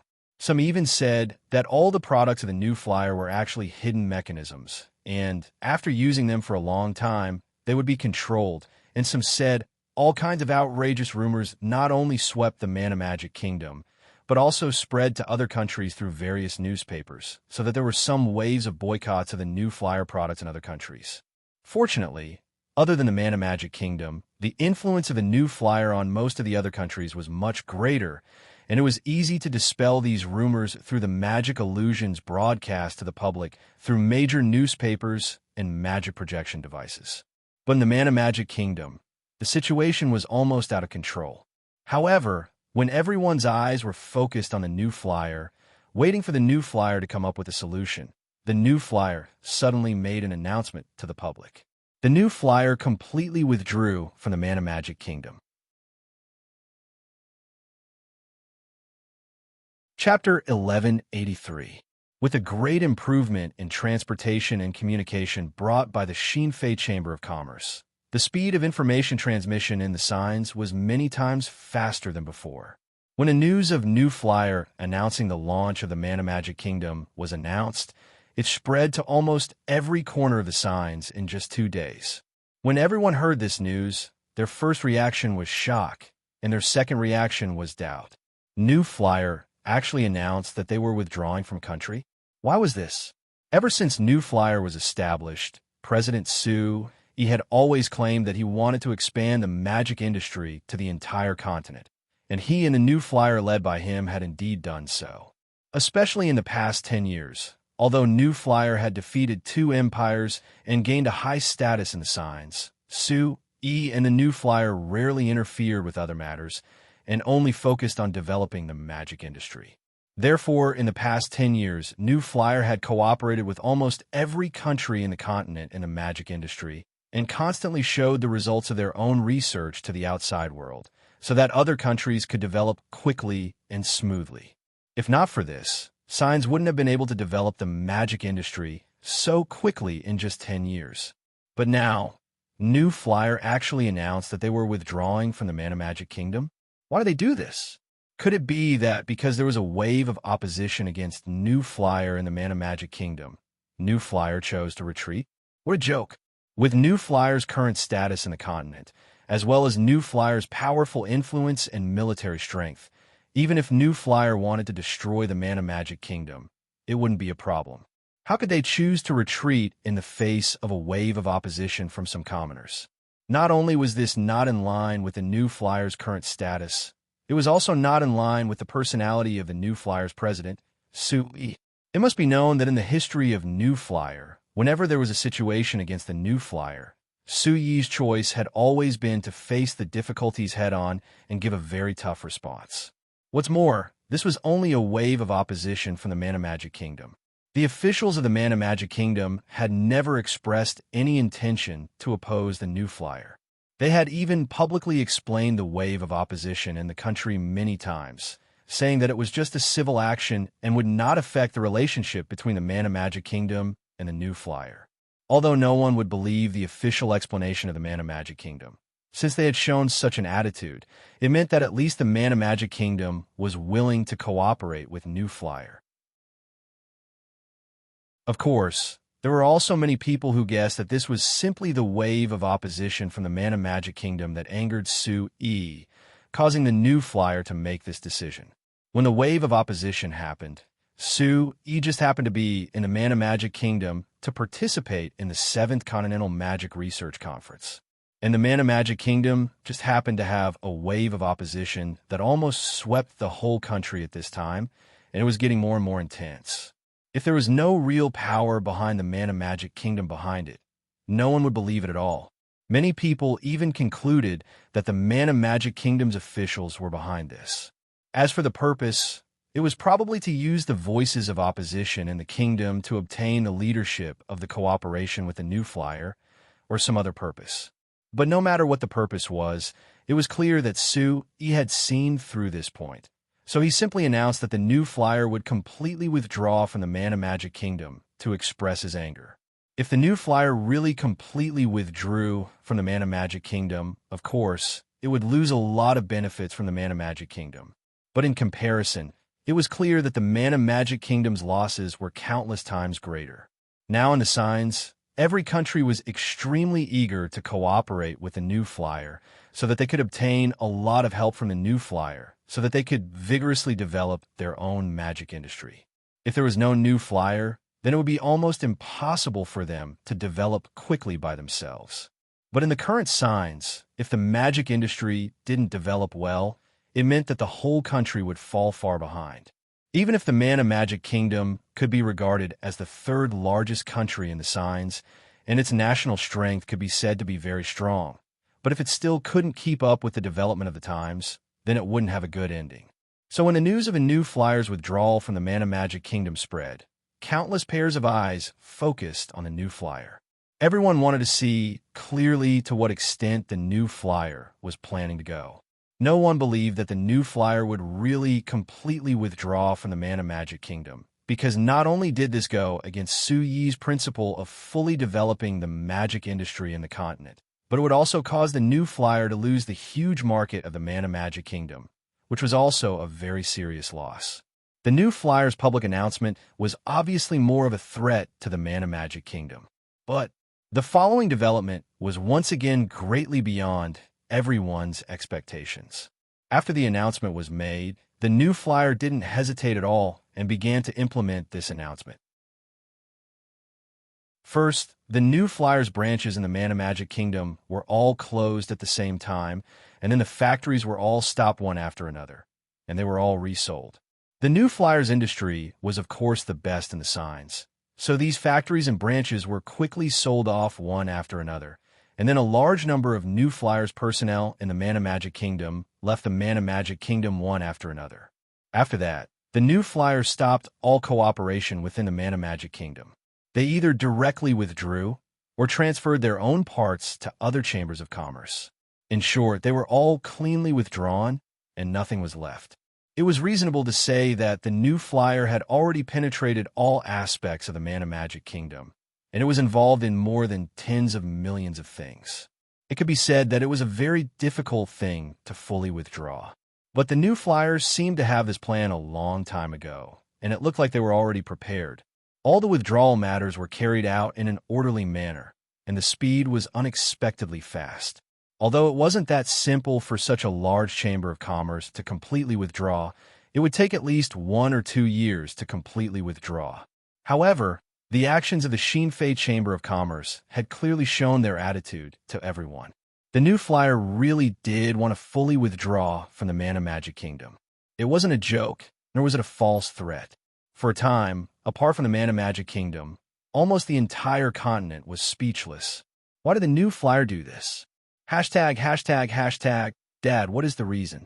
Freya shook the large stack of newspapers in her hand, and her eyebrows furrowed slightly. She asked Su Yi in puzzlement, "Why are you being so ruthless this time?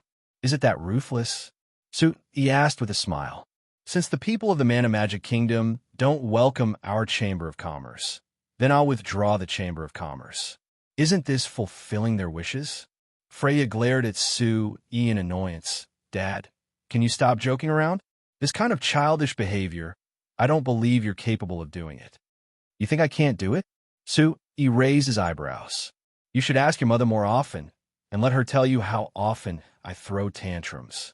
Freya was stunned, and then she rolled her eyes, shook her head, and said, "I don't believe you. Even if you throw a childish tantrum in front of your mother, it's only to act spoiled. I don't believe you won't do it in the Chamber of Commerce." "Oh, you have a lot of confidence in me." Su Yi smiled and took the newspapers from Freya's hands. He took a few pages and casually looked at them, and then threw them aside. "It seems that no one can understand my true meaning. Very good." Hearing the hidden meaning in Su Yi's words, Freya's eyes immediately lit up, and she quickly moved closer and said with a smile, "Dad, you really have a deep meaning in doing this, right? Tell me, why are you doing this? I've thought about it for many days, and I still can't think of any benefits for our Chamber of Commerce. If it's only benefits for the Chamber of Commerce, perhaps the only thing that can be considered is that we can transfer people from the Mana Magic Kingdom to meet other needs." Su Yi said with a relaxed face. "What kind of benefit is this?" Freya's face was full of disbelief. "Compared to the loss of the Mana Magic Kingdom, this isn't even worth mentioning, right? Moreover, a large number of people directly left the Chamber of Commerce because they didn't want to leave the Mana Magic Kingdom. This time, the loss of the Chamber of Commerce's personnel is already very serious, right?" "Yes, that's right. So my decision this time, in the short term, will only be bad for the Chamber of Commerce, and there are no benefits." Freya's eyebrows wrinkled even tighter. "Then what about the long-term benefits?" Su Yi didn't answer, but asked instead, "Freya, have you ever thought about why I let you point out that the Kamla Empire was secretly developing military magic machines, but didn't take any further action?" Freya was stunned for a moment, tilting her head to think and muttering to herself, "I've thought about it. You should have done it on purpose. Or, you are indulging them." "Yes, you guessed right." "Then I can't understand it even more." Freya looked at Sue-E with some confusion. "Didn't you always say that a stable environment is more conducive to the development of the magic industry? So you hope that the signs will always be peaceful and stable?" "Why now? The signs have indeed been peaceful for the past 10 years, but this is based on the deterrence of our new flyer." "But Freya, do you think that our new flyer can maintain this deterrence and suppress the other countries of the continent to be completely obedient?" Chapter 1184. Freya thought for a bit before giving a sigh and shaking her head. "That's impossible. Not to mention that New Flyer is just a company. Even if Father is a large empire that rules the continent, it's impossible for everyone to be honest and not have any thoughts. So there's no need to insist on meaningless things. I've already forced the continent to develop for 10 years, and in these 10 years, I've achieved my goal. I've greatly improved the lives of the people of the continent." Freya slowly nodded as she looked at Sue-E with eyes filled with admiration. If one were to say who the citizens of the signs should thank the most, it wouldn't be any leader of their country. Rather, it would be Sue-E. Because of the new farming model led by the Shinfei Chamber of Commerce, the grain yield of the signs had increased by leaps and bounds. Most of the signs' countries didn't have to suffer from famine like before. In just the past 10 years, the population of the signs had increased by several times. The reason for this was simply because there was enough grain to eat. At the same time, because of the new magic machine industry brought by the new flyer, countless people could find suitable jobs and earn a decent wage, which they could use to improve their lives. And because of the various household magic machines developed by the new flyer, the simple lives of people became more and more colorful. People no longer had to work hard to survive like before. They no longer had to work in the fields with their backs to the sky. They could now enjoy all kinds of entertainment in their free time. The Frestec Chamber of Commerce also brought roads and magic cars, completely changing the transportation situation of the continent. It allowed people to easily travel several hundred kilometers or even several thousand kilometers away, no longer having to stay in their homes like before. Other than that, there was also the Magic Communication Network, allowing people to communicate with people who were far away. There was also the Magic Airship, which realized the dreams of normal people. Also, in short, compared to 20 to 30 years ago, science today was almost completely different. It only took a few decades for the people of the signs to enjoy a life that they had never dared to imagine before. And the one who caused all these changes was Sue-E, who was standing in front of Freya. Every time she thought of this, Freya's heart was filled with pride. She had always firmly believed in her heart that her father was the greatest man in the world. As for the two great emperors of the two empires who were worshipped by millions of people, in Freya's eyes, they were not even qualified to carry Sue-Yi's shoes. "Dad, are you going to rest?" Freya thought for a moment and asked. "No, I don't plan to rest. I'm still young." Sue-Yi smiled and shook his head. "I just feel that I've done enough for the people of this continent, so I plan to be more selfish in the future and invest more energy in my dream." "Your dream?" Freya looked over and pointed at the sky with an excited look. "Is it what you've always said, flying into the universe?" "Yes." "How about it, Freya? Are you interested?" "Of course." Freya nodded without any hesitation.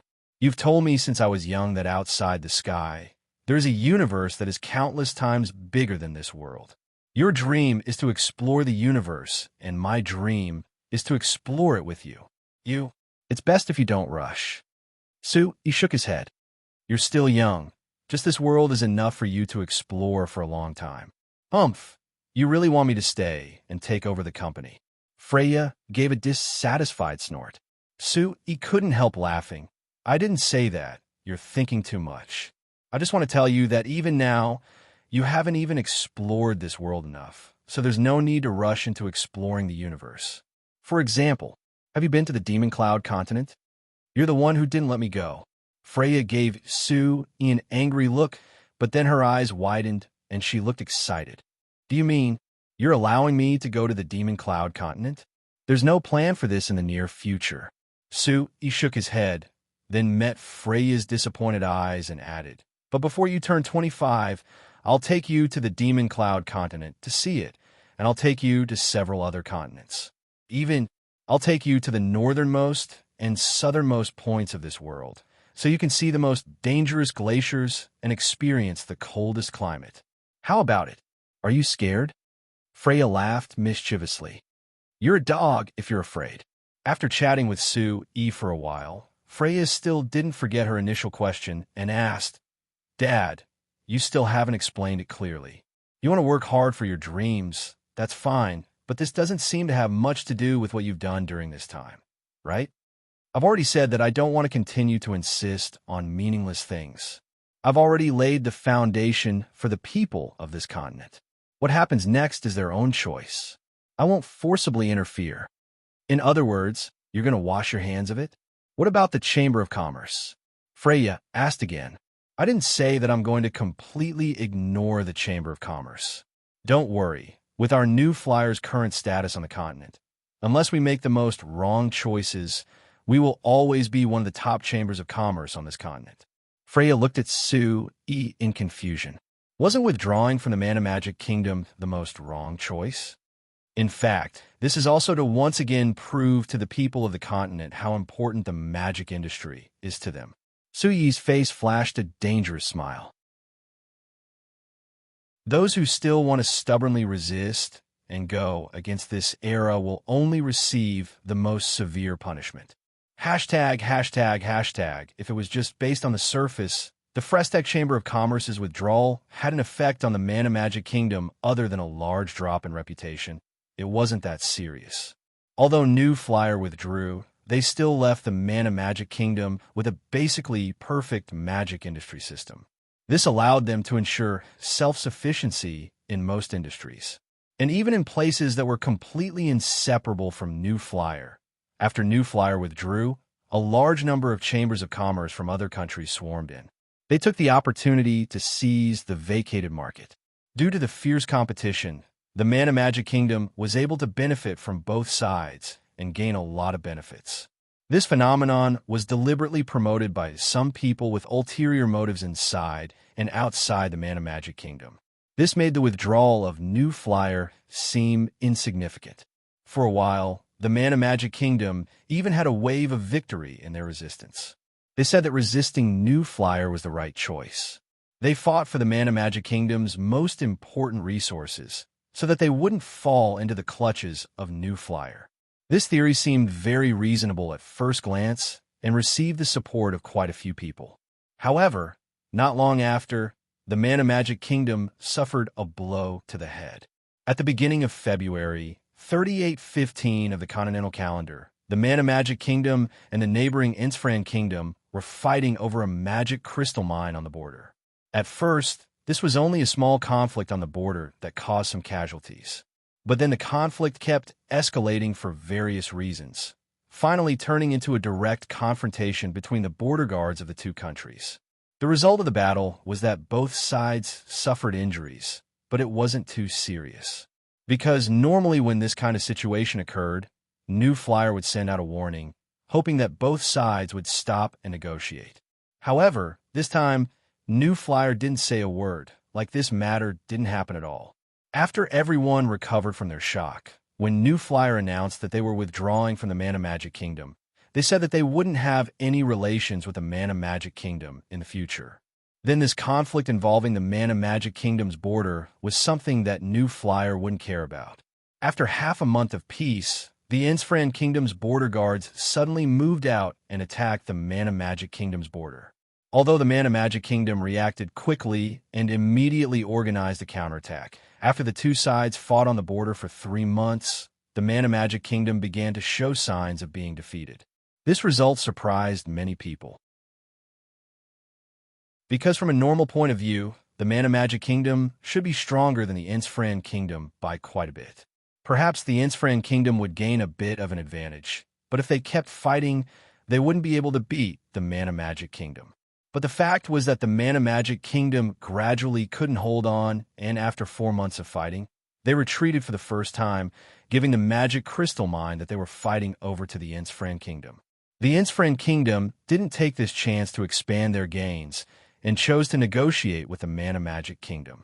In the end, the Mana Magic kingdom paid a certain amount of compensation to the Insfran kingdom, and both sides declared a ceasefire. This short war created quite a bit of discussion in the signs. Everyone was very curious why the Mana Magic kingdom couldn't beat the Insfran kingdom in this stalemate. After all, other than New Flyer, the other countries had the same amount of military magic machines, so there shouldn't be that much of a difference in their military strength. After careful analysis, they gradually came to a unified conclusion. Chapter 1185. Duke Nasasis glared at Count Joshian, who had the same dark look on his face. If he could kill with his eyes, he definitely wouldn't mind killing Count Joshian 10 times. If it wasn't for the fact that the logistics department this fellow was in charge of couldn't meet the needs of the frontline troops, how could he have been defeated on the battlefield? In the end, the kingdom had to sign a shameful peace treaty with the Insfelan kingdom.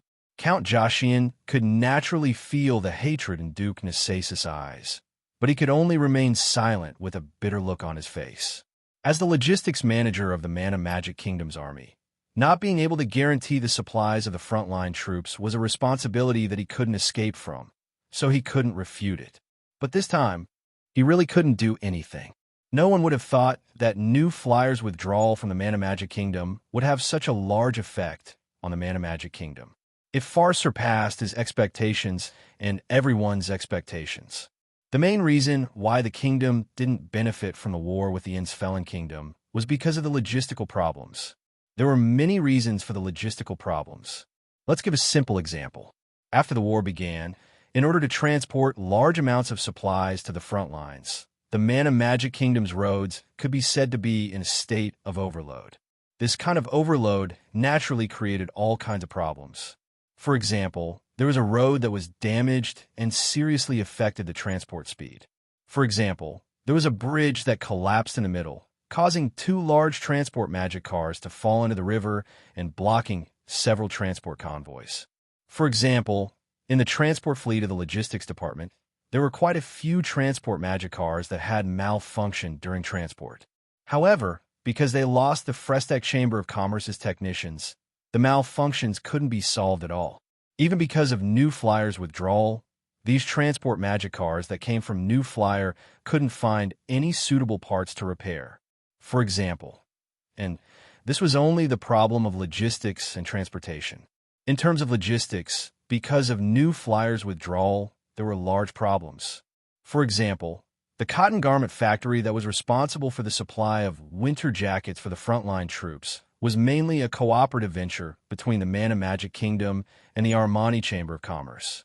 On the surface, New Flyer's withdrawal did not seem to have anything to do with this cotton clothing factory. However, in the actual production process, this kind of influence was reflected in all aspects. The most obvious one was the lack of New Flyer's maintenance on the production magic machines of the cotton clothing factory, so there were different degrees of failures. This greatly decreased the efficiency of the production and finally affected the quantity and quality of the cotton clothing for the frontline troops. But this time, the war between the two sides had lasted for almost the entire winter. Whether the soldiers had enough cotton clothing and equipment would naturally greatly affect their combat effectiveness. In addition, from the various military magic machines equipped by the Mana Magic Kingdom to the canned vegetables that the soldiers had to eat every day, all of them had different degrees of shortages. Even if Joshua Count could solve the transportation problem, there was nothing he could do about the production problem. He could make the frontline troops last for 4 months before declaring that they couldn't resist anymore, which was already a large amount of effort. So how could he have any thoughts of avoiding this responsibility? However, Duke Nasasis, who was in charge of leading the army and was under a large amount of pressure because of the defeat, definitely wouldn't care about this. The current king of the Mana Magic Kingdom, who was also the only great magician among the sign's leaders, Constantine lowered his head to look at the angry Duke Nasasis and Count Joshua, who had a bitter smile on his face. feeling a headache coming on. As the king who was in charge of the situation, he was very clear that the main reason for the benefits of this war with the Insfran kingdom was in terms of logistics. However, the logistical problems could not be blamed on Count Jojen, because in the past few months, other than the logistical problems from the army headquarters, there were also many problems related to the Mana Magic Kingdom's economy, so he didn't have a single day of peace. Just now, the kingdom's agriculture department had sent another report. According to the statistics of the agriculture department, the kingdom needed to buy at least 3,000 agricultural magic machines to barely meet the needs of next year's spring plowing. However, New Flyer had already withdrawn from the Mana Magic Kingdom, so the Mana Magic Kingdom had lost one of their main channels to buy agricultural magic machines. Although in the past few years, because New Flyer had released a large amount of technology, many companies other than New Flyer had grasped the method to make large magic machines, including most of the agricultural magic machines. Compared to the Xinfei brand agricultural magic machines, the agricultural magic machines made by the other companies were far inferior in terms of quality and stability. They couldn't replace the role of the Xinfei brand agricultural magic machines at all. Moreover, because New Flyer announced that they were withdrawing from the Mana Magic Kingdom, the other companies immediately raised their prices. They increased the price of the agricultural magic machines that had been kept very low by several times, making the agriculture department complain. It also made the agriculture department's budget for agriculture in the kingdom increase by 2 times. However, this wasn't the most important problem. There were alternatives to the agricultural magic machines other than the New Flyer, but the other thing that was deeply related to farming, fertilizer, couldn't be replaced. Only the Moon Shadow Tribe could make it. Properly speaking, the Moon Shadow Tribe was the Moon Shadow Tribe, and the New Flyer was the New Flyer. New Flyer withdrawing from the Mana Magic Kingdom shouldn't be related to the Moon Shadow Tribe at all. But after New Flyer announced that they were withdrawing from the Mana Magic Kingdom, the Moon Shadow Chamber of Commerce, that was the main production company of the Moon Shadow Tribe, also announced that the attitude of the Mana Magic Kingdom towards New Flyer showed the bigotry and dishonesty of the Mana Magic Kingdom. This was the action that the elves despised the most, so the Moon Shadow Tribe had decided to cut off all relations with the Mana Magic Kingdom. Naturally, they wouldn't sell fertilizer to the Mana Magic Kingdom. After the Moon Shadow Tribe made this announcement, the Night Song Tribe, the Azhara Tribe, and the other elf tribes that had appeared in recent years also made announcements, showing the same attitude as the Moon Shadow Tribe. After the elves showed their stance, a bunch of dwarf tribes and beastmen tribes also joined in the fun, showing that they didn't trust the Mana Magic Kingdom. They said that they refused to have any dealings with this dishonest human kingdom, so they cut off all trade with the Mana Magic Kingdom. Of course, other than the fertilizer, the Mana Magic Kingdom didn't have much demand for other races' products, so it didn't affect them that much. But the human companies that followed the trend of withdrawing had a large impact on the Mana Magic Kingdom. It made the magic machine industry that had been developing collapse, and even the other industries in the Mana Magic Kingdom were greatly affected. In the past few months, the Mana Magic Kingdom was filled with resentment, and the situation had become very unstable. Every time he received similar news, King Constantine's heart would be filled with regret. The wave of opposition that caused the New Flyer to withdraw from the Mana Magic Kingdom was, in fact, related to him as the king. In fact, the reason why there was such a wave of opposition and even a large-scale demonstration was because the Mana Magic Kingdom's higher-ups deliberately condoned it. There were even some high-ranking nobles behind the scenes. The reason for this was because there were some voices in the Mana Magic Kingdom that opposed the New Flyer, mainly from the Sorcerer's Guild. The second reason was that the Mana Magic Kingdom hoped to use this to express their attitude to the New Flyer and fight for more initiative in the cooperation between the two sides. However, King Constantine and the other higher-ups of the Mana Magic Kingdom didn't expect that the New Flyer's reaction would be so decisive. They actually directly announced their withdrawal. This was something that the Mana Magic Kingdom didn't expect. But even if King Constantine personally came forward and wanted to renegotiate with the New Flyer, he was still firmly rejected by Sui. He didn't even have the slightest chance to explain. Now that the new flyer had withdrawn from the Mana Magic Kingdom for nearly half a year, the huge impact of this matter began to manifest little by little. Then, the entire Mana Magic Kingdom fell into a difficult situation. This time, the war with the Insfrin Kingdom had a huge impact on the surface, but compared to the impact that the entire Mana Magic Kingdom had received, it was only the tip of the iceberg. Nasasis, you don't have to blame Jothian too much. Thinking of this, Constantine waved his hand with a tired face and comforted Duke Nasasis. Jothian has done his best, but with all kinds of problems erupting, he really can't do anything. Duke Nasasis glared. If he can't solve it, then it's his fault. I don't care how many problems there are, but since he's the logistics manager, it's his responsibility to solve these problems. If he can't, then we'll change people. A trace of anger flashed in Count Jothian's eyes. This Duke Nasasis never had the same political views as him. It seemed like he was planning on using this chance to kick him out of his current position. When he was about to refute, King Constantine looked at him and used his eyes to stop him. Nasasis, I've said it before. The main responsibility for this loss doesn't lie with the logistics department, and it doesn't lie with your soldiers on the front lines. Duke Nasasis was stunned. If the responsibility wasn't with the logistics department or the front lines, then who was it with? Your Majesty, As soon as Duke Nasasis spoke, he suddenly felt his eyes darken. There were sounds of shock and panic that filled the hall. What is going on? King Constantine's calm voice sounded. Your Majesty, it's because the magic crystals for the magic crystal lamps have been used up. A servant's panicked voice came from the corner of the hall. Then why aren't you making it up? King Constantine angrily said. But the standard magic crystals in the royal palace have already been used up. The servant's voice became even more panicked. King Constantine was truly angry this time.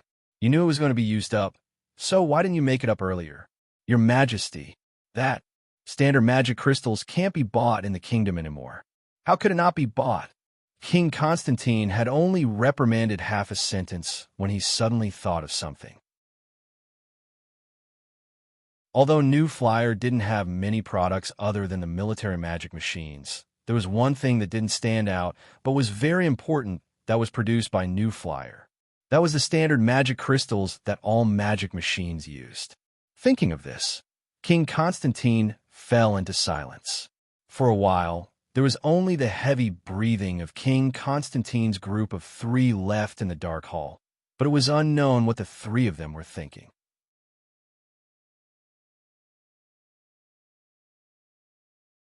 Chapter 1186. A letter from the Red Cloud Chamber of Commerce arrived in Su Yi's hands. Properly speaking, for an official letter from another company, it wouldn't be sent to Su Yi's hands. Although he was the New Flyer's chairman, he didn't care about the New Flyer's business anymore. This kind of letter was usually given to the managers of the company to deal with. Even the CEO, Grius, wouldn't be disturbed. But this time, because behind the Red Cloud Chamber of Commerce was the continent's Sorcerer's Guild, his subordinates didn't dare deal with it. So they sent it to Su Yi's hands. However, Su Yi only looked over the contents of the letter before throwing it to the side, not caring about it at all. This letter came from the Red Cloud Chamber of Commerce. It seemed like it represented the Sorcerer's Guild, but it was actually expressing the intentions of the Mana Magic Kingdom to Su Yi. Because the New Flyer had announced that they would withdraw from the Mana Magic Kingdom.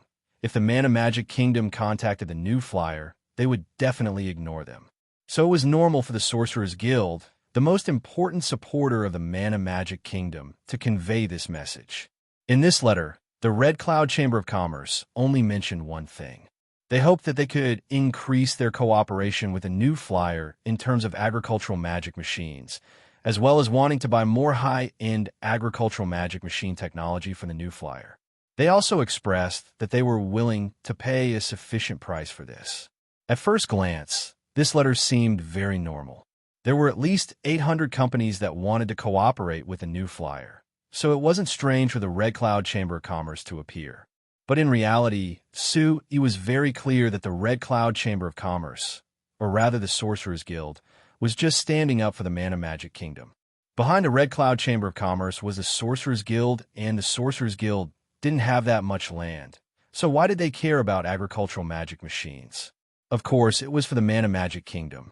He knew very well that in a month's time, it would be spring plowing time for most of the countries on the signs. After the Mana Magic Kingdom lost the support and participation of a new flyer, there was a huge gap in this area, and it was very difficult to fill it. Therefore, it was bound to greatly affect the upcoming spring plowing. Now, the Mana Magic Kingdom wanted to solve the problem through their relationship with the Sorcerer's Guild. At the same time, they also expressed their intention to reconcile with the new flyer. However, he didn't care at all, nor did he go back on his words. He only said that he would let the new flyer return to the Mana Magic Kingdom in a few months. As for how to deal with the Mana Magic Kingdom, although he had explained a bit to Freya, he didn't explain everything clearly. In fact, the reason why he had such a strong reaction to the wave of opposition to the new flyer in the Mana Magic Kingdom, as well as ignoring the fact that the Kamla Empire and the Lampari Kingdom were secretly developing military magic machines, was indeed intentional. Announcing his withdrawal from the Mana Magic Kingdom with great fanfare, one was to show his strong attitude towards the Mana Magic Kingdom. Two, he already had this plan, but the Mana Magic Kingdom just happened to bump into him. Now that the new flyer had withdrawn from the Mana Magic Kingdom, he believed that everyone could clearly see the large impact this matter had on the Mana Magic Kingdom. Through this matter, the other countries on the continent would have a deeper and more intuitive understanding of the development of their own magic industry. It wouldn't be like the previous years, where no matter how hard the new flyer tried to help them, they didn't pay attention to it at all, resulting in their slow development. The Mana Magic Kingdom could be said to be an example that he deliberately made. And now, in less than half a year, the Mana Magic Kingdom had suffered a great loss in a short war with the Insfran Kingdom, setting a perfect example for all the other countries. As for indulging the Kamla Empire and the Lampari Kingdom, it was indeed what he had explained to Freya, because it was impossible to suppress the ambitions of the other countries on the continent forever, so it was better not to suppress them. He never intended to dominate this world. He didn't have this ambition, and he didn't have this interest. But even if he didn't want to, there were people who wanted to. All the countries on the signs hoped that they could unify the continent and become one of the only great empires in history. He couldn't cut off their ambitions, so he could only choose to let nature take its course. He had already helped the continent obtain a period of 10 years of peaceful development. As for what happened after that, he couldn't care less and was too lazy to care. What's more, war had always been a catalyst for the explosion of technology. Earth had experienced 2 world wars, which meant that it had experienced 2 technological explosions. He couldn't guarantee that the world wouldn't experience a technological explosion after the war, but he was sure that if there was a chance to make progress in the research of military magic machines, most countries on the continent wouldn't be stingy with their investment in magic science research.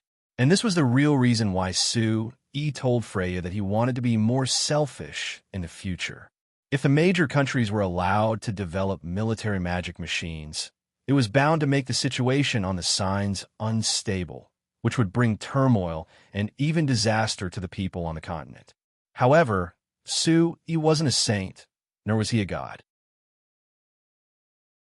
He couldn't live forever, and it was impossible for New Flyer to maintain absolute power over other countries. So he could only slightly loosen the restrictions while he still had the ability to control it. He wasn't sure what would happen next, but he would still protect the rights of most civilians on the continent as much as possible. This was the only thing he could guarantee, and the only thing he could do. Compared to that, the situation on the Demon Cloud continent is much simpler. Suyi's gaze moved away from the letter and turned to the west. Compared to the situation on the signs that had long been carved up by various countries, the Demon Cloud continent was far worse than the signs in terms of civilization.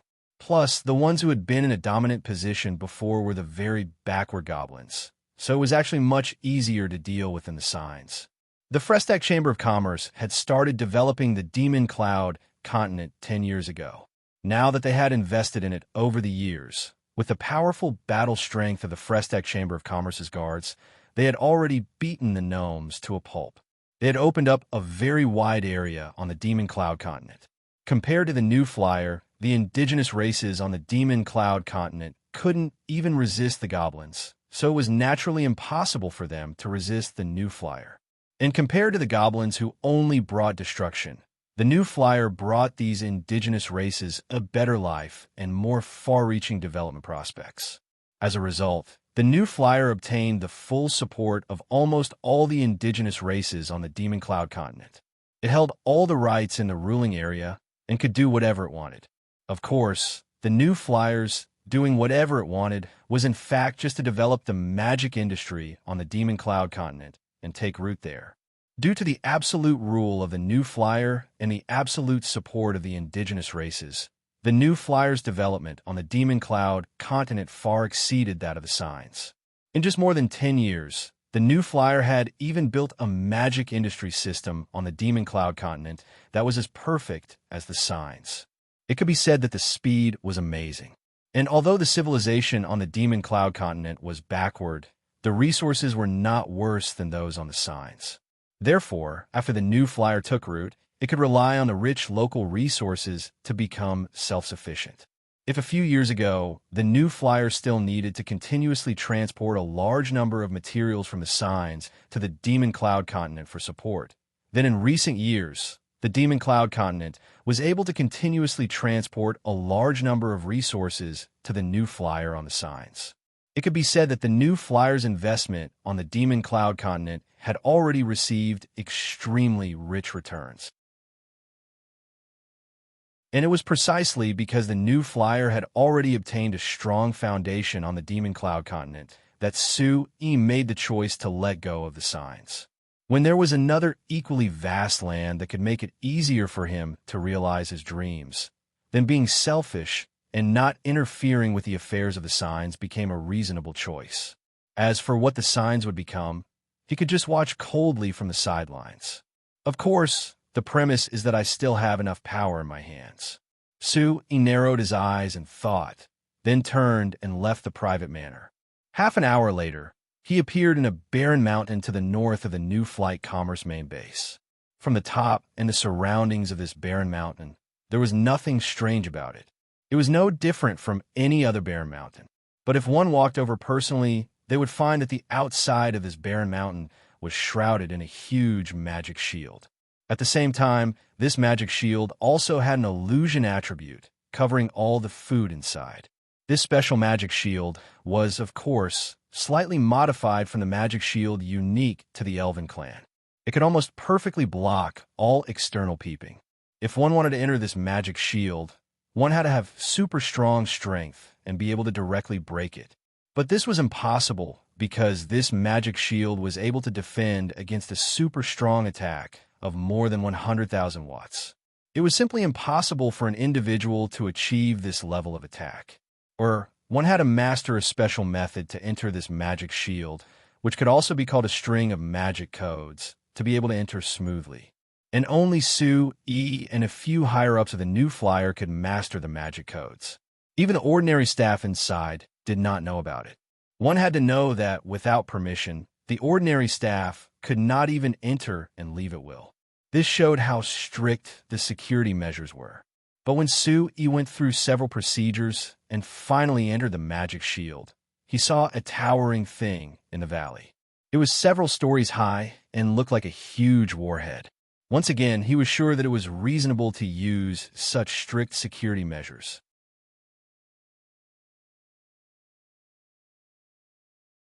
Chapter 1187. 11 years ago, the New Flyer's guards and the Kingdom of Ruer's army had defeated the Kamla Empire and the Mala Empire's army on the Terra Plains in the central province of the Kamla Empire. They had crushed the hopes of the two empires in one fell swoop and forced the two empires to sign an armistice. In that battle, what had played a decisive role was the attack of the New Flyer's magic airship squadron. With just a single attack, it had flattened a mountain and even seriously damaged the ground in a radius of several miles. It could be seen just how terrifying it was. And it was because he had personally witnessed the attack of the New Flyer's magic airship squadron that the two empires had lost their will to resist and agreed to Sue-Yi's request for an armistice. It wasn't exaggerated to say that this attack had completely changed the situation of the signs. It had also established the peace of the signs for the past 11 years, so it couldn't be ignored. The one who had released that attack was the New Flyers' Magic Airship Squadron, and the one who had released that terrifying attack was the predecessor of the giant warhead in front of him, the Magic Spatial Chain Collapse Seeker Bomb. 11 years ago, the Frestec Chamber of Commerce had just touched upon this domain. So although the Frestec Chamber of Commerce had grasped this terrifying method of attack, they could only use it 3 times at most. If the will of the two empires hadn't been destroyed by this attack, the New Flyer would have been able to rely on conventional weapons to win. But now that 11 years had passed, the New Flyer had not only grasped this terrifying method of attack, they had even taken it a step further and made even more breakthroughs in their research. Sui looked up at this warhead that looked very terrifying, and he couldn't help feeling a bit shocked. He had never thought that a world dominated by magic could produce such a terrifying weapon whose power was almost comparable to a nuclear bomb on Earth. Yes, this weapon named Magic Nuclear Fission Warhead wasn't just similar to a nuclear bomb from Earth. Sir Chairman, regarding the detonation test of the new Magic Nuclear Warhead, we already have a preliminary plan. Please take a look. Ramasia, one of the directors of the Military Magic Machine R&D Department of the Magic Research Institute of New Flying Chamber of Commerce, handed a proposal to Sui. Sui watched as he explained. According to the plan, we will transport the warhead to an island 700 kilometers away from here in 3 days for a secret detonation test. In order to keep it a secret, this time we hope to first transport the warhead to the Black Rice Port, then set off from there and make a detour before arriving at the destination. At the same time, I hope that Sir Chairman can send a magic airship team with us, not only to ensure our safety, but also to warn us ahead of time. That's not a problem. Sui agreed and gave the plan back to Ramasia after looking it over. He said with a smile, "Actually, you don't need to be this nervous. Even if the secret was leaked, it wouldn't matter." Ramasia looked at Sui with a look of surprise. Before this, Sir Chairman had always kept their department a secret and didn't allow any information to be leaked. He even specially opened up this valley and hid it with a magic illusion shield. But now, he suddenly acted like he didn't care at all. This change was just too big. Seeing the doubt in Ramesia's heart, Sui didn't explain to him. He looked around and changed the topic. As for the side effects of the magic core, has there been any progress recently? The so-called Magic Core Energy was actually a new technology that the Magic Research Institute of New Flying Chamber of Commerce had accidentally discovered 16 years ago. To be specific, they found that because the magic elements had different attributes, there would be differences within them. After a long period of research, they found that the magic elements were actually made of smaller particles. These particles revolved around the core of the magic elements in different ways, showing different attributes. This characteristic could be said to be very similar to the atomic theory of Earth. But of course, it was still different. Strictly speaking, the particles of the magic elements didn't have a physical body and were just a manifestation of energy in space. Under normal circumstances, it was difficult to interfere with them. The reason why magicians could use all kinds of magic was because magicians cultivated and raised their spiritual energy. Then they sent out brain waves of different frequencies, which was known as magic power on the Signs continent, to condense magic elemental energy. Finally, they used the magic elemental energy to form a material form, using this magic elemental energy to form various kinds of magic. When the Magic Research Institute of New Flying Chamber of Commerce placed the research results in front of Sui, he didn't know whether to laugh or cry. He had always thought that the civilization of Signs was extremely backward compared to that of Earth, so he always had a sense of superiority in his heart and always looked at the people of this world with a superior attitude. However, the results of this research told Sui a shocking fact. The people of this world were extremely backward in terms of science and technology, but after tens of thousands of years of magic research, they had mastered the way of using energy that was far beyond that of Earth's technology. It could even be said that they had directly touched on the essence of energy. As for the so-called magic elements, Sue had always been unable to fully understand them. This was because these energy particles didn't have any physical form, but could be condensed through magic to form all kinds of magic. They could even be controlled at will, which was already incredible to Sue. However, this research showed a fact that surprised Sue even more, and that was that the magic elements were actually the energy of the void.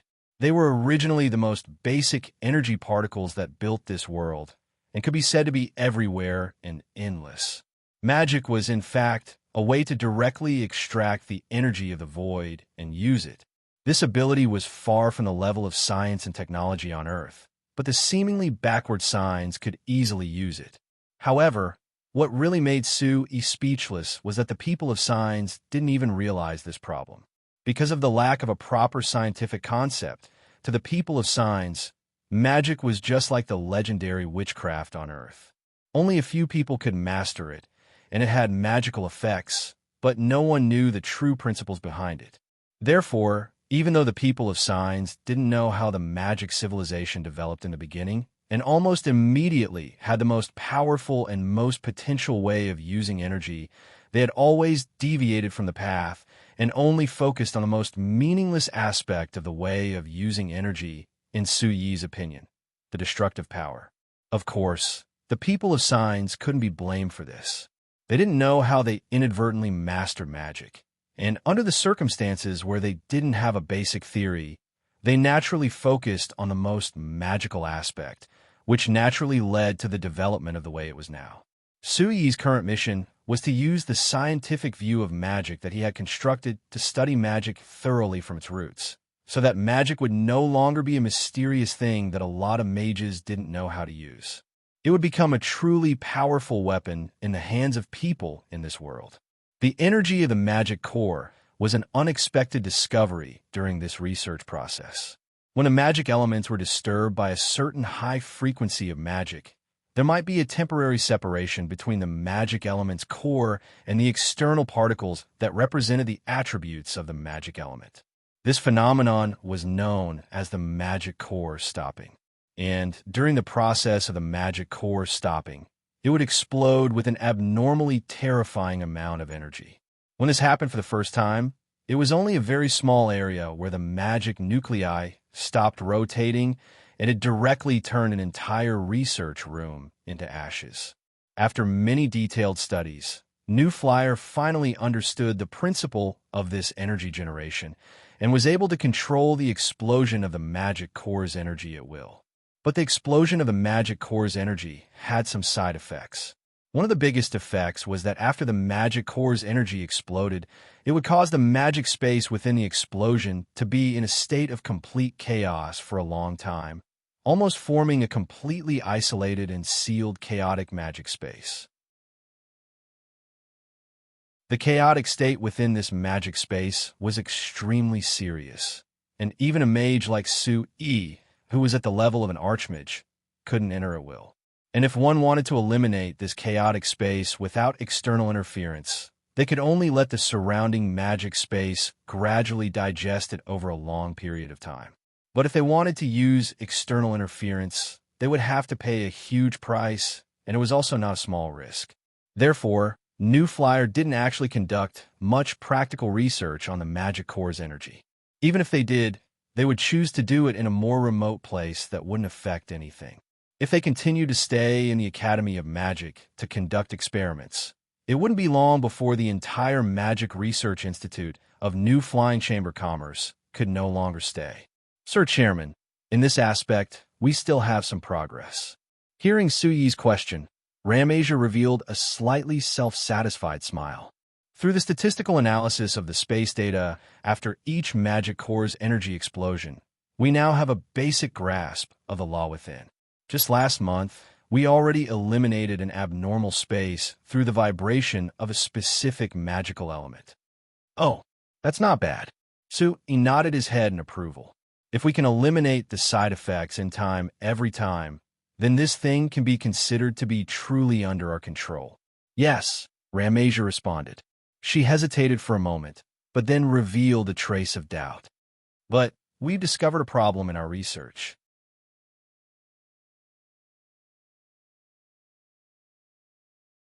Chapter 1188.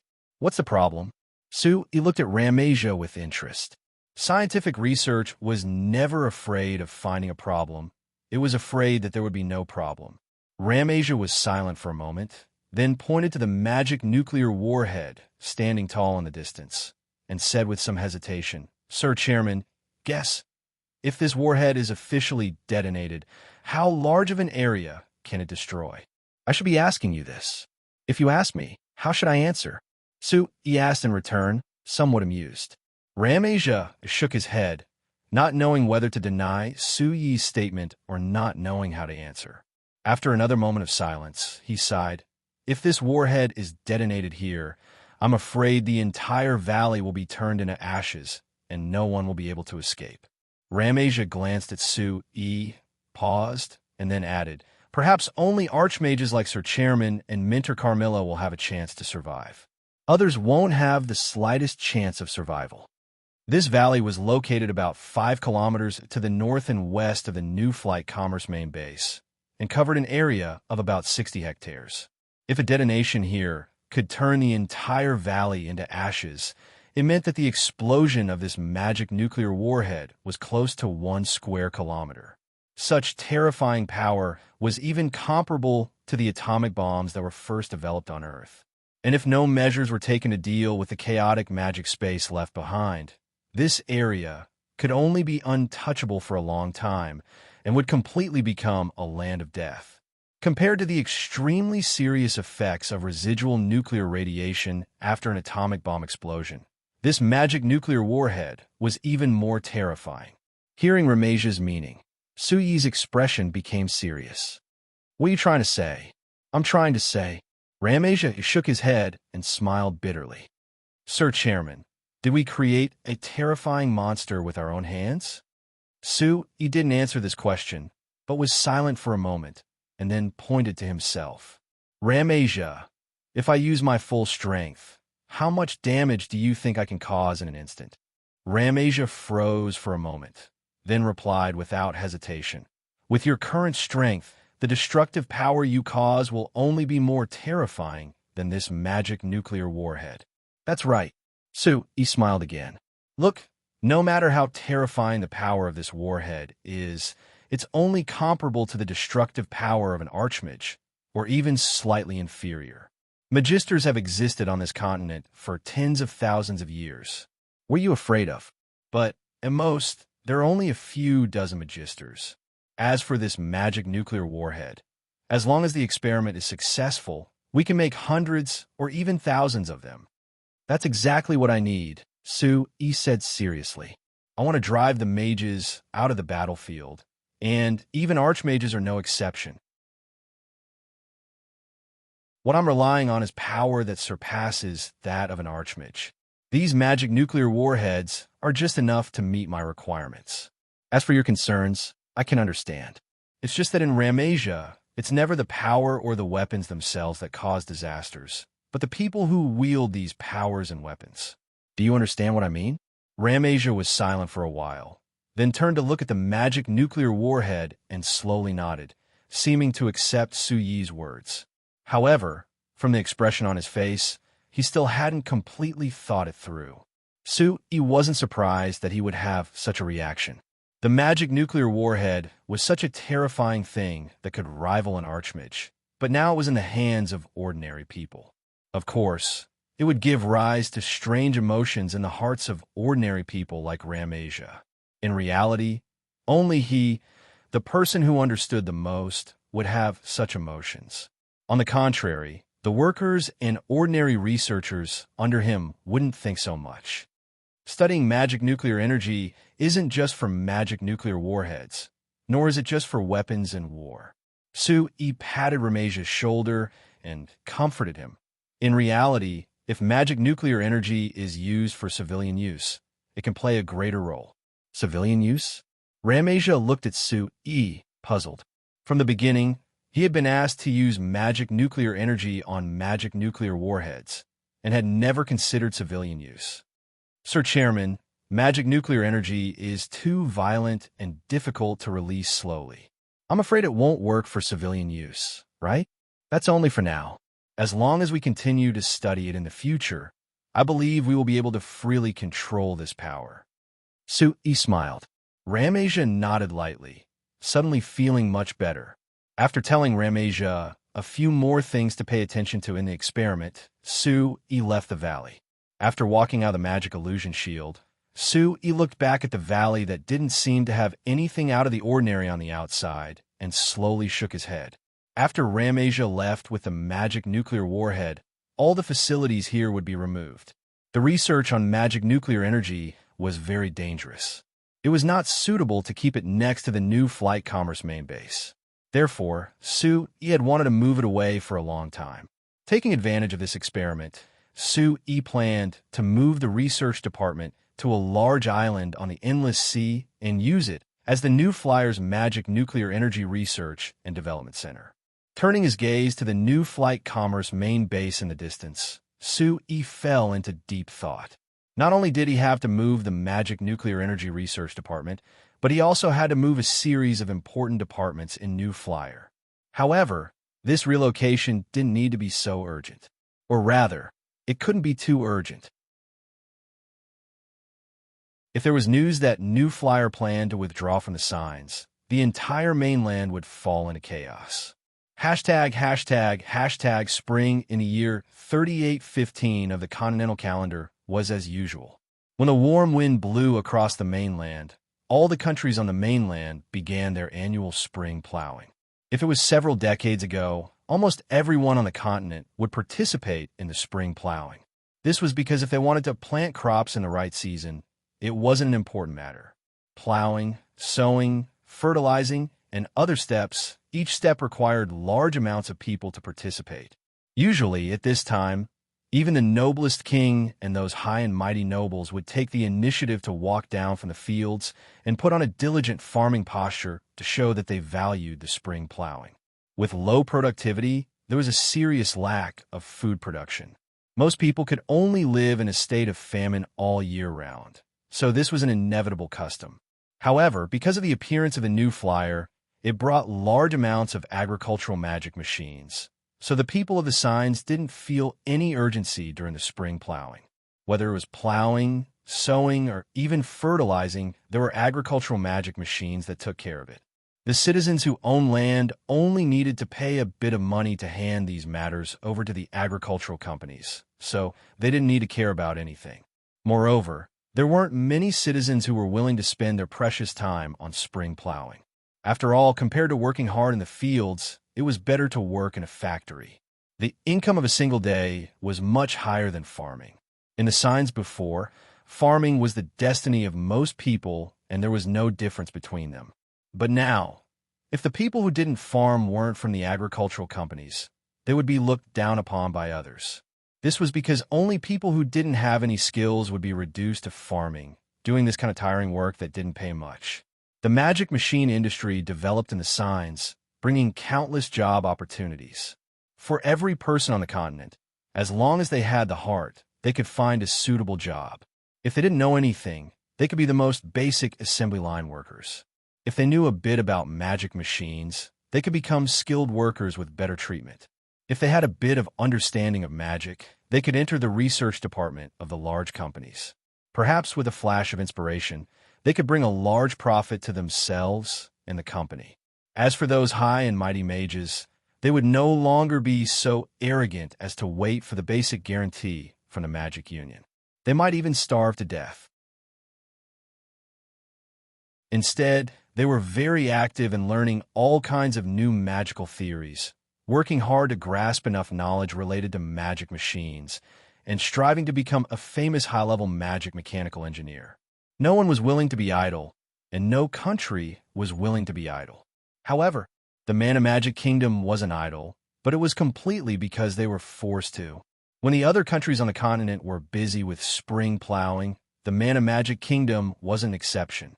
But there was a large shortage of agricultural magic machines, so the Mana Magic Kingdom's agriculture department had no way to fill this gap. Even after April was almost over, there were still large amounts of land in the kingdom that no one was farming.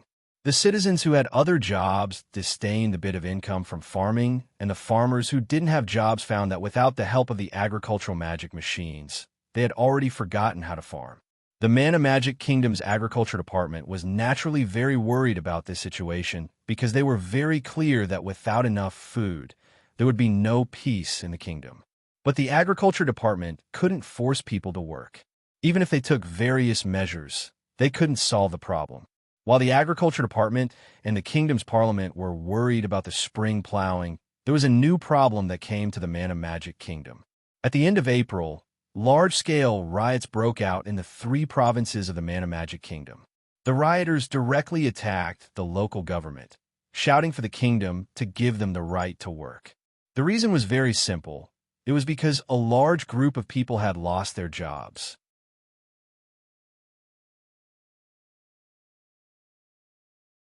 Chapter 1189.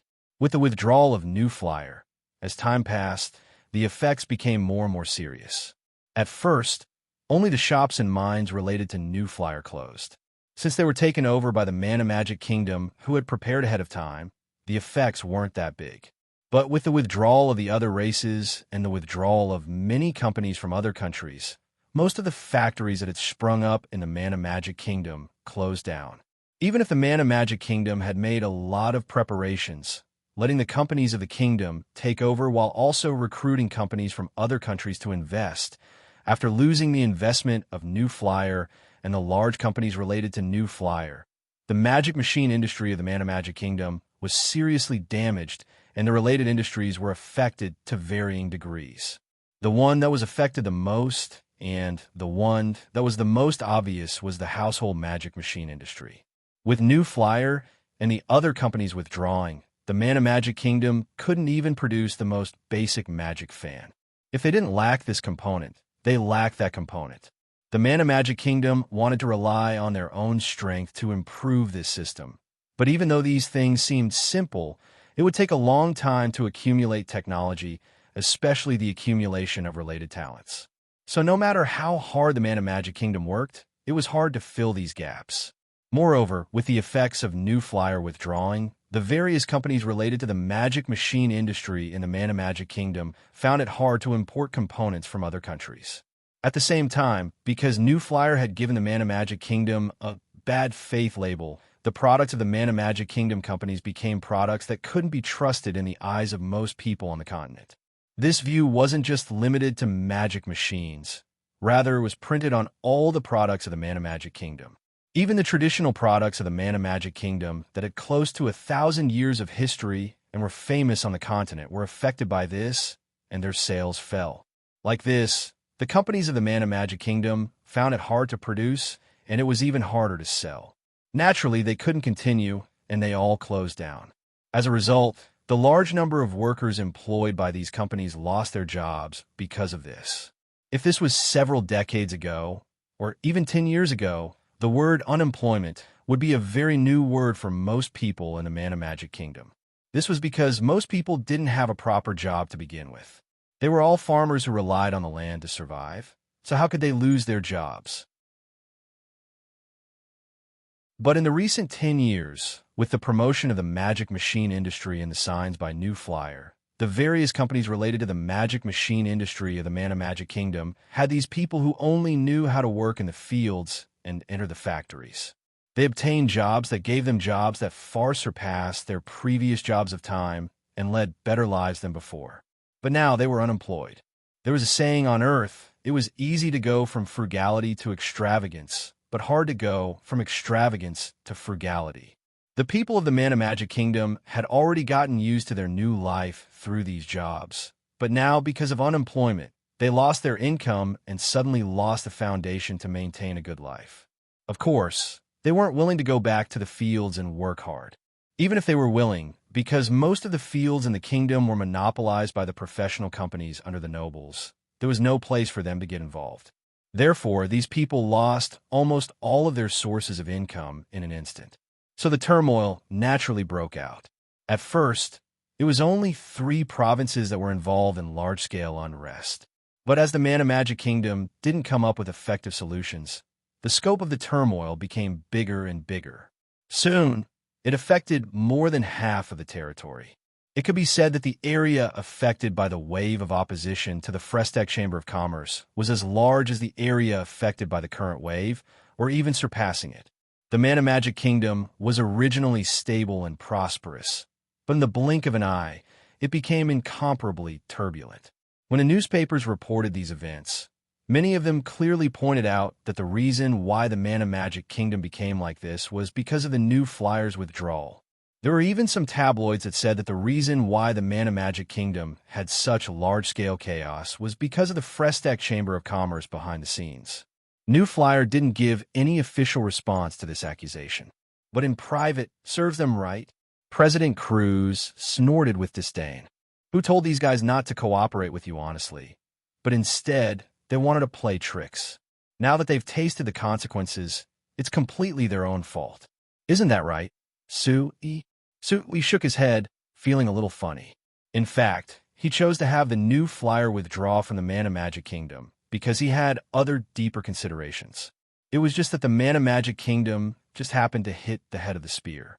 It wasn't wrong to say that the Mana Magic Kingdom deserved it. After all, if they didn't deliberately delay and play tricks in private, and even created a wave of opposition to negotiate with the new flyer, Sui wouldn't have directly made this decision. But President Cruz put on such a gloating and indignant expression, it was really too much of an act. After scolding the Mana Magic Kingdom, President Cruz coughed and asked, "Speaking of which, Sui, do you really plan to completely ignore the Mana Magic Kingdom? If you're willing to let go now, the Mana Magic Kingdom will definitely be willing to agree to any conditions." Sui glanced at him. "Our Chamber of Commerce has publicly announced to everyone that we will withdraw from the Mana Magic Kingdom. How can we go back on our words?" President Cruz's mouth twitched with a look of disapproval. The so-called public announcements in the business world were the same as the words from the mouths of those big political figures. They were no different from farts. As long as there were enough benefits, these things could be overturned at any time, and no one would find it strange. If the new flyer re-entered the Mana Magic Kingdom in the name of civilian rescue, then it wouldn't be considered a violation of the previous announcement. After that, the Mana Magic Kingdom would naturally make a statement and invite the new flyer back, and no one would be able to use this to criticize the new flyer. It was impossible that Sui didn't think of this solution, so why was he still insisting on his previous decision? "Don't look at me. Since I have decided to withdraw, then I will withdraw." Sui saw through President Cruz's thoughts, so he deliberately explained. "For your Amsterdam Chamber of Commerce, this is a good opportunity to take advantage of the situation and enter the Mana Magic Kingdom. Cruz, you can't miss this opportunity." President Cruz awkwardly smiled. "I didn't think so. Don't forget, our Amsterdam Chamber of Commerce was the first to withdraw from the Mana Magic Kingdom after New Flyer." Sui smiled, thinking that although the Amsterdam Chamber of Commerce announced their withdrawal with New Flyer, they didn't say that they would permanently withdraw, nor did they say that they would withdraw completely. It was purely for show. If President Chris wasn't tempted, it would be strange if he had the idea of meddling in the Mana Magic Kingdom. Well, the matter of the Mana Magic Kingdom has nothing to do with me, so let's not waste time discussing it. Cruz, are your preparations ready? Sui asked. Hearing Sui ask about business, President Cruz's expression immediately became serious, and he nodded. "Everything is ready. We can set off at any time." After a pause, he suddenly moved a little closer and asked with a smile, "That, Sui, our people are ready, but I'm afraid we don't have enough ships. It's a bit troublesome to rely on your new flyer's fleet to transport. How about I just sell you a few ships?" Sui smiled. If it's possible, that would be great." President Cruz dryly laughed twice, but didn't deny it at all. Sui laughed and shook his head. Then he took a document from the table next to him and threw it in front of President Cruz. "Take a look. If you're satisfied, then sign it." President Cruz took it and found that it was a contract for the sale of large magic boats. Looking at it carefully, the number of large magic boats in this contract was actually as high as 10. President Cruz looked at Sue E in surprise and joy. This. You. Could it be that you're planning on selling us 10 ships at once? Sue E reached out his hand and flipped to the last page of the contract, pointing at the last signature. Sign your name if you want it. Stop wasting words. President Cruz looked over it and didn't hesitate at all as he signed his name at the end. He had worked with Sue E for close to 30 years, so he didn't doubt that Sue E would set a trap in the contract. I can only give you 10 ships for now. There's no need to think about anything else. Sue E took the other 2 contracts for President Cruz to sign. If you want them, perhaps you'll have more after our new shipyard is built. President Cruz had a smile as he nodded. 10 ships is enough for now. As for the future, of course the more the better. As long as you're willing to sell them, I'll take them all. In your dreams. Sue E gave a snort. Even these 10 ships were taken from the Malur Empire, the Kamla Empire, and the Lampari Kingdom for you. Do you think there's that much? President Cruz's smile became bigger, as it was filled with eagerness.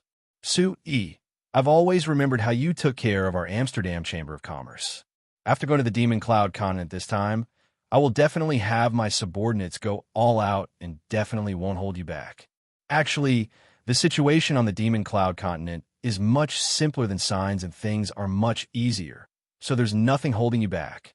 Sue E was silent for a bit before continuing. When I get there, I might make some changes based on the situation, so you should prepare yourself.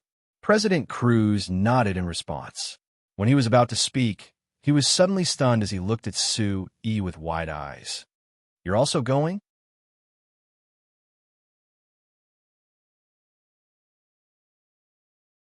Chapter 1190. It was a bit incredible and a bit ridiculous. New Flyer discovered the Demon Cloud continent more than 10 years ago. In the past 10 years, they have been constantly developing the Demon Cloud continent. Now, they have even controlled a vast area on the Demon Cloud continent and have taken root in it. But Sue E, the president of New Flyer, has not been to the Demon Cloud continent even once. Seeing the surprise in President Cruz's eyes, Sue E nodded and gave a soft hum. I should go and take a look. The Chamber of Commerce has invested so much in the Demon Cloud continent. As the president, if I don't go and take a look, it's really unreasonable. President Cruz shook his head. Sue Yi's reason sounded fine, but it still had nothing to do with his sudden decision to go to the Demon Cloud continent. What he wanted to hear was Sue Yi's real reason. The real reason is that the previous 10 years have been very important for the development of our Chamber of Commerce and the entire signs. I don't want anything to happen because of my absence. So you think it's okay to leave now? President Cruz asked. No problem. Really? President Cruz looked at Sue E suspiciously. He didn't believe Sue Yi's explanation. It was true that New Flyer was in an important stage of development in the past 10 years. But it was too exaggerated to say that it was so important that Sue E couldn't even leave signs. And even if this was true, the second half of Sue Yi's sentence was not true. The current situation in signs seemed very calm on the surface. Just like in the previous 10 years, everyone was busy developing. But President Cruz had heard about the turbulent waves in the dark. Take the Mana Magic Kingdom, which was now the focus of everyone's attention on the continent, for example. It was precisely because of the withdrawal of New Flyer that so many things happened. In the future, no matter how the situation in the Mana Magic Kingdom changed, it would be related to the New Flyer. At this time, Sue E, the most important decision-maker of New Flyer, had left signs. This was not a good choice for New Flyer. President Cruz couldn't figure out why Sue E chose this time to go to the Demon Cloud continent. But Sue E made it clear that he didn't want to explain, so he was helpless. After a moment of silence, President Cruz shook off his doubts and turned his attention to another matter that had more to do with him. Sue, you just said that the 10 ships you gave me were taken from the 2 empires and the Lampuri Kingdom. They're willing to agree. Doesn't that mean that they're slowing down their exploration of the sea and the new continent? Otherwise, they wouldn't give up the chance to equip themselves with another magic boat. Although they didn't say it clearly, based on their actions, it is indeed like this. Sue E gave a certain answer. President Cruz was filled with doubts again. Why? Didn't they always want to participate in the exploration of the new continent? Why do they shrink back from such a good chance? It's very simple. It's because they feel that Signs is more worthy of their attention. Signs? President Cruz knit his brows to think, but he still couldn't figure it out. But seeing the taunting smile on Su Yi's face, President Cruz had a bad feeling. After working with Su Yi for all these years, President Cruz naturally knew that Su Yi had a goal in his choice. But this time, since New Flyer announced their withdrawal from the Mana Magic Kingdom, President Cruz couldn't understand the series of things that Su Yi had done. Su Yi clearly had his own deep considerations. If he couldn't guess his true thoughts, it would hinder the development of the Amsterdam Chamber of Commerce in the future. But after thinking about it, President Cruz's heart suddenly relaxed. Why did he need to care about what Su Yi wanted to do? After all these years, could it be that he still didn't understand one thing? That was that as long as he hugged Su Yi's thigh and followed his steps, he would always obtain the greatest benefits and never miss out. Although he didn't understand what Su Yi was thinking this time, since New Flyer suddenly decided to invest more in the Demon Cloud continent, and even Su Yi was willing to go, what was there to hesitate about? He could just follow Su Yi to the Demon Cloud continent. Thinking of this, the doubt and worry on President Cruz's face disappeared.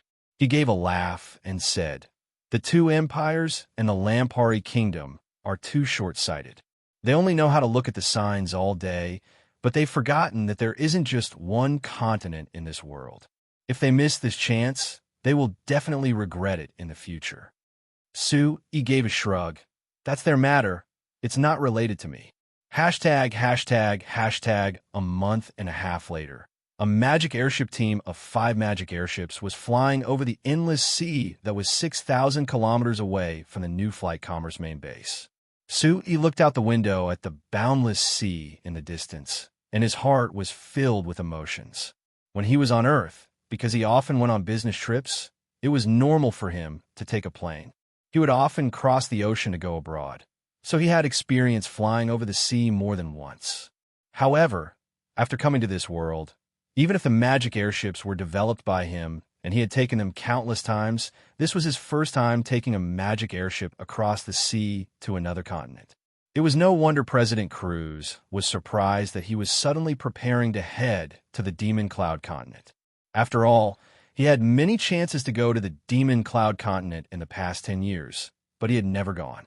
Now that the situation on the signs was a bit tense, he, as the president of New Flyer, suddenly decided to go to the Demon Cloud continent that was over 10,000 kilometers away.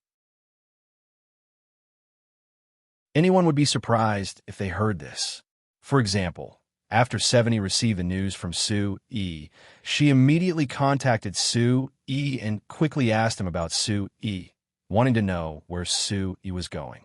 But with Su Yi's casual and vague response, 70 couldn't get anything out of him at all and had no other way.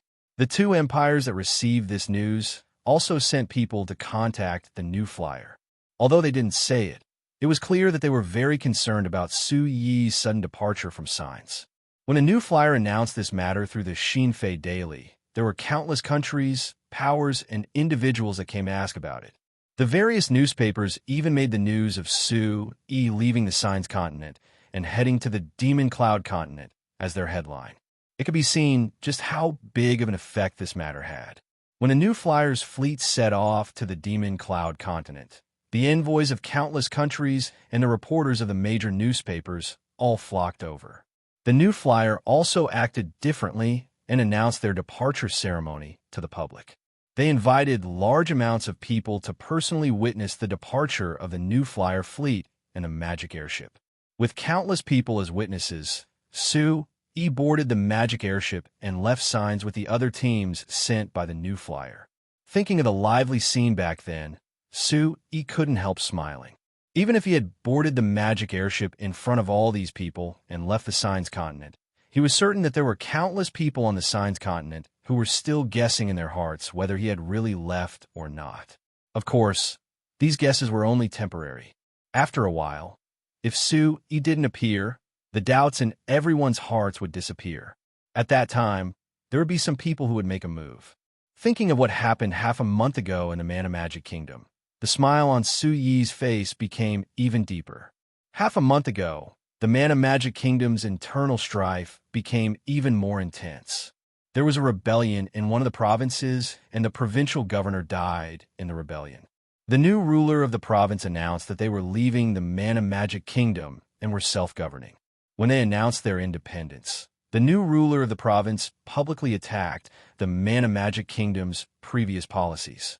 He said that it was the foolish actions of the upper class of the kingdom that caused the new flyer to withdraw from the Mana Magic Kingdom, causing the Mana Magic Kingdom to fall into chaos. So the new ruler said that he would lead the self-governing province to welcome the new flyer. He hoped that the new flyer and the other companies could return and help build a better home. Naturally, the new flyer didn't express any views on this. Rather, there were several countries on the continent that publicly supported this statement, reprimanding the Mana Magic Kingdom's actions. These fellows, of course, they wanted to see the world in chaos. And after such a serious incident broke out in the Mana Magic Kingdom, it added fuel to the fire of the originally chaotic situation. Before Sui left, according to the latest news, the Mana Magic Kingdom had stopped the rebellion and was prepared to quell this rebellion. Sui didn't have a chance to personally witness this battle, but he could guess that quelling this rebellion wouldn't be easy. Because of the previous policies of the Mana Magic Kingdom, it could be said that they had lost the hearts of the people. Moreover, it was obvious that many countries on the continent wanted to see the Mana Magic Kingdom fall into chaos. So at this time, there were probably many people who had already reached out. Of course, Sui had already decided to stay out of it and ignore it. Even if it was on a deeper level, the Mana Magic Kingdom's current situation was because of him deliberately. Even now, he suddenly announced to everyone that he was leaving the signs. This was also part of his plan. Of course, now that he had left the signs thousands of kilometers behind, even Sui wasn't sure what would happen after he left.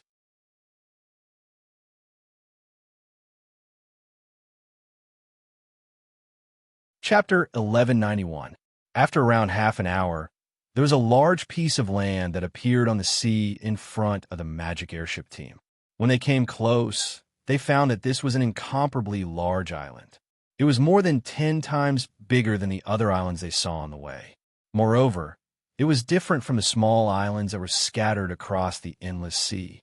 On this large island, there were many buildings, and there was even a small harbor built on the side, which was clearly a place that already had an owner. In the northeast corner of the island, there was a square that wasn't small. After the magic airship team flew over the large island, they landed on this square. Sui and the people with him came out of the magic airship, but they didn't see that familiar figure in the crowd outside. "Where's Akali?" Sui asked the vice manager of the New Flyers overseas branch, Doran, who was in charge of welcoming them. This large island was the overseas base that Akali chose to use to study the super space magic communication. Since she returned to the new Flight Commerce main base and recruited a group of new research assistants before bringing them here, half a year had passed in the blink of an eye. Because there wasn't any real super space magic communication, in this half a year, Akali could only send back some information from the fleet that transported supplies each month, but she didn't leave this island at all. According to the information she sent back, after half a year of research, she had already solved most of the problems. She was about to create a super space magic communication station, which would allow real-time transmission of magic signals to the signs and the Demon Cloud continent. Of course, long before Akali brought people here, this overseas research base had already been prepared for 2 years. Otherwise, just the buildings on this island wouldn't have been built in half a year. And all the research before this had already been completed. Akali had led her research team here just for the final experiment. However, just the final experiment would take a large amount of time, effort, and money. In the past half a year, New Flyer had invested over 6 million gold coins worth of resources into the island. Manager Akali and a few dragon friends are doing the final stage of observation and debugging. Hearing Suyi's question, Deputy Director Doran carefully sized up the expression on Suyi's face and asked, "Do you need me to inform her that you're here, President? Up there?" Sui raised his head to look at the sky. but all he could see was clear skies. There was no sign of a collie at all. After thinking for a while, he shook his head and ordered, "No need. I'll go find her myself in a while. You can arrange the guests first." Guests? Doran looked behind Sue in surprise. There were several female elves who came out of the magic airship, and there were several fully armed male elves behind them who looked like guards. It seemed that the guests Sue was talking about were them. Doran was a bit surprised. Although the last batch of rescue ships had told them that the president would personally come, they didn't mention that there would be elven guests. This overseas research base for the Frestac Chamber of Commerce should be considered a secret base. So why did Sir Chairman bring outsiders here now? Of course, Doran was doubtful, but he didn't show it on his face at all. He waved his hand and had several subordinates come over. After a bit of noise, the elves were first settled down under Doran's arrangements. Sue didn't listen to Doran's arrangements. After asking a few questions, he activated his magic and flew into the air. With Su Yi's powerful magic, in the blink of an eye, he was already 1,000 meters above the ground. Looking down, the giant island had already become a small black dot. However, Su didn't stop. He kept flying up while taking out a magic communicator from his chest, connecting to a collie's private communication band. "Hello. Hello. President. You're here?" From the magic communicator, there was a collie's intermittent voice that couldn't be considered clear at all. Sui frowned, but he wasn't surprised. A collie had already told him a long time ago that the magical signal transmission method was actually outdated, and there would be many limitations. For example, in such a high altitude, the density and operation of the magical elements in the space were different from below. Hence, the communication signal would be affected, and the quality of the communication would of course be affected. However, Sui didn't expect to rely on this to contact the collie. Instead, he focused on sensing the magical signal waves transmitted through the magic communicator and easily determined a collie's current location. The magic in his body activated again, and when Sui appeared again, he was already in the sky, far away from the ground. Apart from a collie, who was smiling unexpectedly, there were also a few large dragons in front of Sui. "Hey, Mr. President, I was just about to get a dragon friend to pick you up." A collie expanded the magical shield that shrouded her body and enveloped Sui. The two of them could then talk to each other without any obstacles, just like when they were on the ground. "You don't have to go through so much trouble." Sui shook his head and smiled at the dragons that were flying in circles in the sky. He asked, "What are you doing?" "We're currently testing the magic elemental fluctuations in this area and collecting data." A collie pointed at the dragons. "Look, they're all carrying a huge simulator on their backs. They're relying on those things to collect data." Sui focused his gaze, and indeed saw that each dragon was carrying a large metal square box on their backs. There were also oddly shaped tentacles that were combined with their massive bodies. They looked as strange as it could get.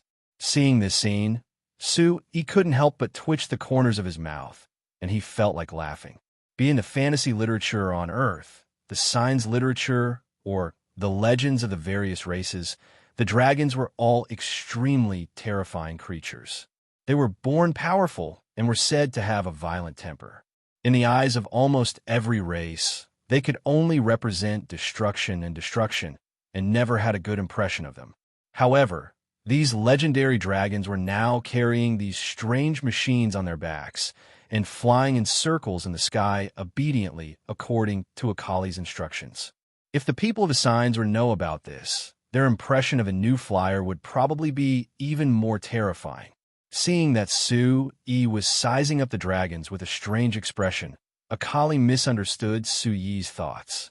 She explained, "We have no choice. If we, the human mages, were to do it, it would be very difficult to get accurate data because the use of flying magic would disrupt the magical elements in the space itself. Hence, we could only let the dragons do it. They use their physical talents to fly, so there's no problem." Physical talents? Sui looked at the huge and bloated bodies of the dragons and thought to himself, "These guys don't fit the description of flying creatures at all." Also, they don't seem to flap their wings much in the process of flying. So how are they able to keep flying? Actually, there's no need for our dragon friends to work so hard. We can build the levitating device first, and then improve it while collecting data. The results might be even better than now, Sue E said. If possible, of course it would be great. But the levitating device still hasn't been tested, and my research has already reached this stage. You can't just let us stay here and do nothing, right? Akali's tone carried a trace of complaint. Sue E smiled slightly. The aviation department is also working very hard. Look, I brought you the levitating device this time. Akali's eyes immediately lit up. It's done? That's great. Where is it? I want to test it immediately. I can't wait. Calm down. Sue E pressed her down. The things have already been delivered, so there's no need to rush. Go call your dragon friends back first. With the levitating device, they won't have to work so hard. Okay. Akali responded and immediately flew over. Sue E couldn't help but shake his head with a smile. Akali was now nearing 50 years old, but she was still as impatient as a young girl. She really couldn't change no matter what he said. Not long after, the dragon stopped and then flew over to Sue E with Akali. One of the dragons didn't carry the metal boxes on her back. After flying in front of Sue E, she transformed into the appearance of a human girl. She was the first dragon Sue E had seen. Hey, Miss Cassandra, hello. Sue E greeted with a smile. Cassandra tilted her head and looked at Sue E for a while, then asked Akali with a puzzled expression, Who is this? Akali rolled her eyes. This is our president. Haven't you seen him before? Oh, sorry. You humans all look the same in my eyes, so I didn't recognize him for a while. Cassandra responded without apology. She hesitated for a moment before reaching out a hand to Sue. Hello, Chairman Sue. It's nice to see you again. Sue, he was a bit surprised as he reached out to shake her hand. Miss Cassandra, I haven't seen you in a few years. Compared to before, you seem to be much more familiar with our human etiquette.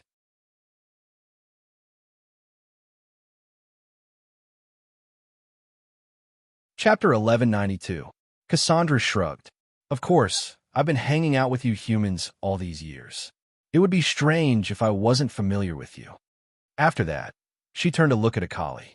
Don't you think so? Akali laughed. Yes, Cassandra hangs out with me all day long. I taught her some of the necessary etiquette between humans. Sue E glanced at Cassandra, thinking that after Akali came to the Demon Cloud continent, she really became good friends with Cassandra, a red dragon. Looking at the appearance of the two, their relationship was probably better than human best friends. And it was precisely because of the relationship between Akali and Cassandra that the new flyer gradually established a cooperative relationship with the Red Dragon clan, where Cassandra was, and the Black Dragon clan, where Leon was.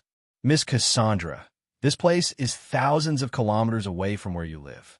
Don't you think it's troublesome for you and these people to come here to help Akali? He asked again. What's the trouble? Cassandra looked puzzled. There is good food and drink here, and there are also fun things to do. Your new flyer also pays us. Even if we want to go back, we can fly for a few days. Why would it be troublesome? Sue looked at the other dragons, and then found that it was obviously impossible to see any expression on their faces, so he could only cough and turn to Akali. How do you decide on the reward for these dragon friends? Akali smiled. It's very simple. Just make sure that they have magic illusion movies to watch. Sue was speechless. What kind of reward is this? However, Cassandra's eyes lit up, and she nodded repeatedly. Well, it's enough as long as there are good movies to watch. And because this place is closer to Signs, we can watch the new movies one step earlier than those guys at home. Every time we go back, they are so envious, huh? Looking at Cassandra, who was laughing loudly, and the dragons beside her, who were letting out unknown roars as if they were also laughing, Sue suddenly found that his worldview had slightly collapsed. Miss Cassandra, I have good news this time. I think you will like it. Oh, cough. Our new flyer plans to further invest in the Demon Cloud continent this time. We're going to build a magic illusion projection device factory on the Demon Cloud continent. Cassandra blinked, but she was not very happy. Our clansmen already have magic illusion projectors. What does your factory have to do with us? Of course. Sui smiled. The magic illusion projector isn't just a magic illusion projector. It also includes a large-scale magic illusion projector, a real-time broadcasting system, a multifunctional magic illusion recording device, and so on. With these, if your people are willing, they can even film their own magic illusion film. This time, Cassandra's eyes widened, and she was obviously excited. Really? We can also make illusion films? Why not? Sui smiled and spread out his hands. My wife. Oh, she is the president of the New Moon Chamber of Commerce. As for the New Moon Chamber of Commerce, I don't think I need to introduce it. Seeing Cassandra nod, Sui continued. She has always hoped to promote magic illusion films on the Demon Cloud continent, and she has come to the Demon Cloud continent for inspection before. It's just that last time she thought that the conditions on the Demon Cloud continent were not enough, so she didn't do much for the time being. But now, she thinks that the time is basically ripe, so she plans to promote magic illusion films on the Demon Cloud continent. If you dragons are interested, you can participate in this plan and learn how to make illusion films. Is she willing to teach us? Cassandra asked doubtfully. Don't you humans like to hide good things and not share them? Sui glanced at her, thinking that the dragon's desire for treasures was probably stronger than that of humans. Of course, we humans are willing to share things that are good for everyone. How about it? Cassandra, are you interested? Cassandra rolled her eyes and nodded vigorously. Of course, we're interested. Although the illusion films of the New Moon Chamber of Commerce are very good, most of them are stories about you humans. Only a few other races have appeared, but we dragons have never appeared.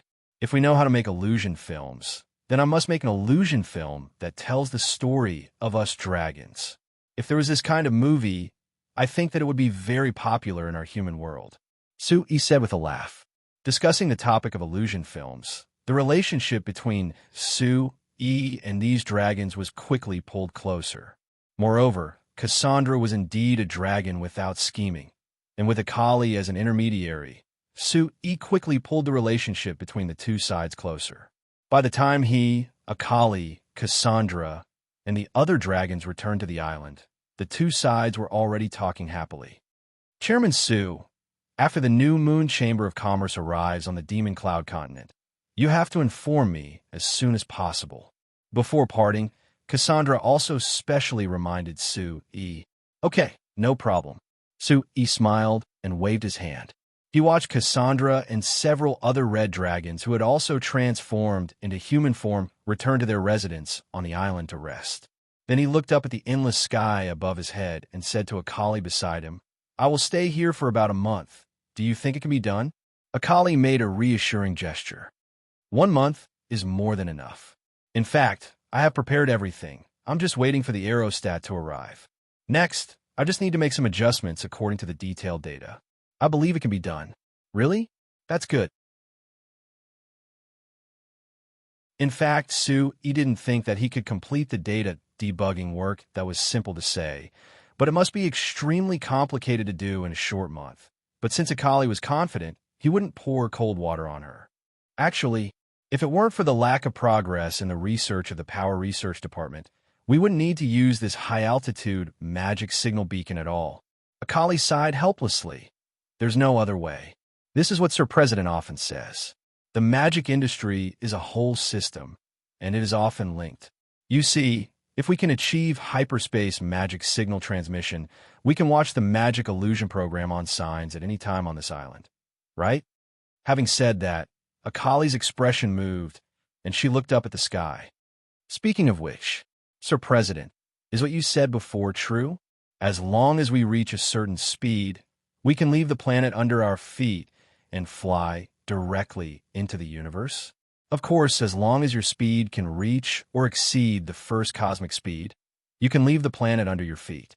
However, we still need to observe and measure the various data of the planet under our feet before we can calculate this more accurately. This is a very complicated project, so in fact, even if the Power Research Department has a breakthrough, it can't be done in a short period of time. Just thinking about what you said about looking down on the entire planet in the universe makes me feel so excited. Akali's face was filled with fascination. That experience must be very magical.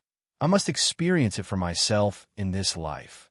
Sue-E smiled slightly. You've been so high up in the sky these days, I believe you've seen half of the planet, right? Far from enough. Akali pouted. Sir President, you told us before that there was a huge sphere under our feet, but I didn't believe it. Although it was later proved by the fleet's circumnavigation of the world, it was really difficult to understand the concept without seeing it with your own eyes. But these days, when I was working with my dragon friends at such a high altitude, I casually looked around and found that the ground under our feet was really round, which looked very strange. Speaking of this, a trace of doubt appeared on Akali's face. Say, there must have been many magicians who flew high up in the sky in the past, so they should have seen what I saw. Why didn't they realize that there was a huge sphere under our feet and not a flat piece of land? Very simple, because they never thought in this direction before. Also, which magician would fly so high for no reason? That's true. Only you, Sir President, will be so bored to think about these problems. He shook his head, not knowing whether to laugh or cry. All right, let's think about flying in the sky in the future. I'm here for a month this time, but not to help you build a signal beacon. I have other important things to do, so I can't always stay on the island. But since I'm here, you can ask me directly if you have any questions or requests. I'll try my best to satisfy you. Akali nodded, not really caring about Su-Yi's promise. Anyway, even if Su-Yi didn't come, the research team led by her maintained very high priority in New Flyer. However, she was still very concerned about the other important things that Su-Yi mentioned. Is it related to the elves who came this time? Something like that. Su-Yi sighed. This matter is not only related to our New Flyer, but might also be related to all humans and all other races. Is it that serious? Akali widened her eyes in surprise. What's going on? Su-Yi glanced at Akali and suddenly remembered that she was always with Cassandra, so there was no need to hide this matter from her. Akali, have you heard about the Abyss demons from Cassandra?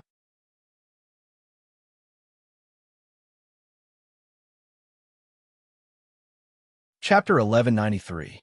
6 days later, Su-Yi appeared on an unknown island that was around 200 kilometers to the northwest of the Space Island base. Where are the ruins? When a magic airship stopped, Su-Yi asked the commander of the magic airship that brought them here, Santander. This island wasn't big, and they could see it from the sky, but they didn't see anything strange. Sir Chairman, look over there. Santander pointed at the center of the island through the porthole of the magic airship. Do you see it? There were a few particularly thick trees, and it was under those trees that we found what appeared to be the remains. Then let's prepare to move. Su-Yi nodded before turning to look around. He saw the excited Akali and Elder Undine, who had a much more serious expression. Elder Undine, you are more familiar with these ruins. Do you have anything to say? This time Su-Yi led the New Flyers team out of the main base. On the surface, his goal was to head to the Demon Cloud continent to personally guide the New Flyers' development on the Demon Cloud continent. But his secret goal was to visit Akali's overseas research base and ask about the research progress. The other goal was to explore the Abyss Demon race's ruins in this area. As for the Abyss Demon race, the first time Su-Yi heard about them was from Mentor Carmilla, but then he learned more about them from Cassandra. However, if one were to talk about the initial understanding, it would be through Elder Undine. The Azhara tribe had the most complete inheritance among the elven tribes in the Signs. Moreover, they had a part of the inheritance of the elven royal court, so naturally they knew more about the history of the continent than the other elves. When Su-Yi tried to ask Elder Undine about the Abyss Demon race, the answer he received was far more detailed than he could have imagined. According to Elder Undine's information, the Abyss Demon race was indeed a powerful race that ruled the Signs before the elves. Later, due to the internal turmoil, the Abyss Demons suffered a large number of casualties. As a result, their population was greatly reduced, and they were almost completely wiped out. It was said that the remaining abyssal demons had gone to the depths of the endless ocean with their powerful abilities and then opened a portal to another world. They left this world and disappeared without a trace ever since. As for what Mentor Carmilla said about the abyss demons possibly returning from another world, Elder Undine said that the probability was very low. This was because the abyssal demons had left this world for more than 10,000 years. If they had the ability or were willing to return, they would have returned long ago. Since there was no news of any abyssal demons appearing in this world for such a long time, it could be assumed that they had completely disappeared. This answer disappointed Sui. Through the various rumors about the abyssal demon race and the records of the elves, Sui was almost certain that the so-called abyssal demon race was actually a race with a highly developed civilization and powerful technological abilities. Just the War of Doomsday of the abyssal demon race recorded in the legends of the elves had fully reflected this point. In the description of this War of Doomsday, many texts indicated that the so-called War of Doomsday was a civil war in the abyssal demon race. They used the most powerful weapons they had, and as a result, most of the abyssal demon race died directly, so the population plummeted. It was precisely because of this reason that the abyssal demon race left this world through the portal. In the records and legends with obvious speculation, it indicated that the abyssal demon race felt that this world was no longer suitable for their survival, so they left. This so-called War of Doomsday reminded Sui of the doomsday scenes described in many literary novels on Earth. Wasn't the legendary most powerful weapon the same as nuclear weapons on Earth? In the novels, movies, and so on Earth, there were countless fantasies of a nuclear war breaking out on Earth, and then the entire Earth fell into doomsday.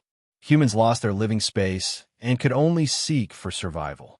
Wasn't the records about the abyssal demon race very similar to this? Therefore, Sui's interest in the abyssal demon race became even stronger. Elder Undine happened to provide Sui with a piece of news that surprised him at this time. The elves actually knew about the ruins left behind by the abyssal demon race. According to Elder Undine's explanation, the elves appeared on this continent more than 10,000 years ago, but after they appeared, they had been enslaved by the abyssal demon race and helped them do the lowest manual labor. After the War of Doomsday, when the participating abyssal demon race decided to leave this continent that was not suitable for them to live on, they also asked the elves to help them build a portal, so the elves' ancestors left some records. However, most of these records were passed down orally, and the authenticity was not high. However, some of them could be confirmed because the descriptions in all the records and legends were extremely similar. Most of the contents were descriptions of the abyssal demon race when they left this world.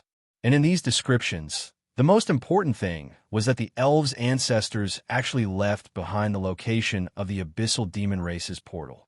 After spending some time with Elder Undine to research this matter, Sui roughly determined the location of the portal that the abyssal demon race used to leave this world. It was near the sea where the Sky Island was located. Akali chose the Sky Island as the location of the overseas research base, not only because this location was indeed suitable for the location of the first magic signal floating in the air, but also because of Sui's private request. Previously, Sui did not explain to Akali why he did this, but 6 days ago, when Sui explained the abyssal demon race to Akali, he told her everything. Akali was originally a person who liked to explore and pursue new things.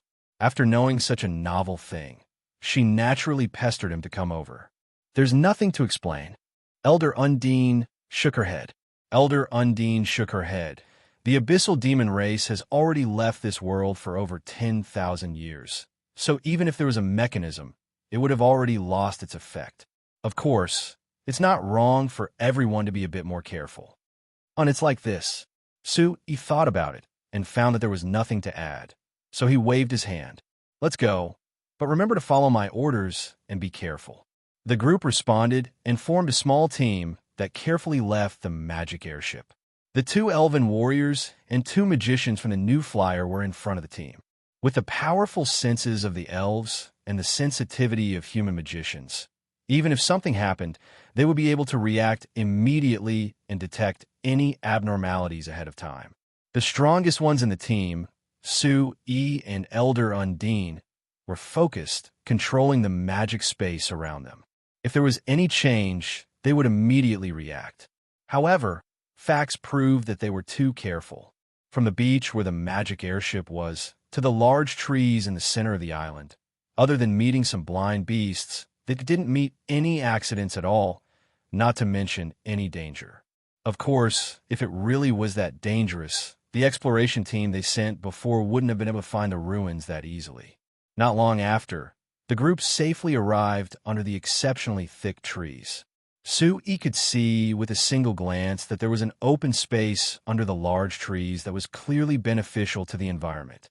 The open space was in a square shape, and it was all made of special kind of stone. It completely separated the grass to the side, so it looked very strange. And in this open space that was around the size of a basketball court, there was a thick pillar standing there. This pillar was even thicker than a large tree that needed two people to wrap around.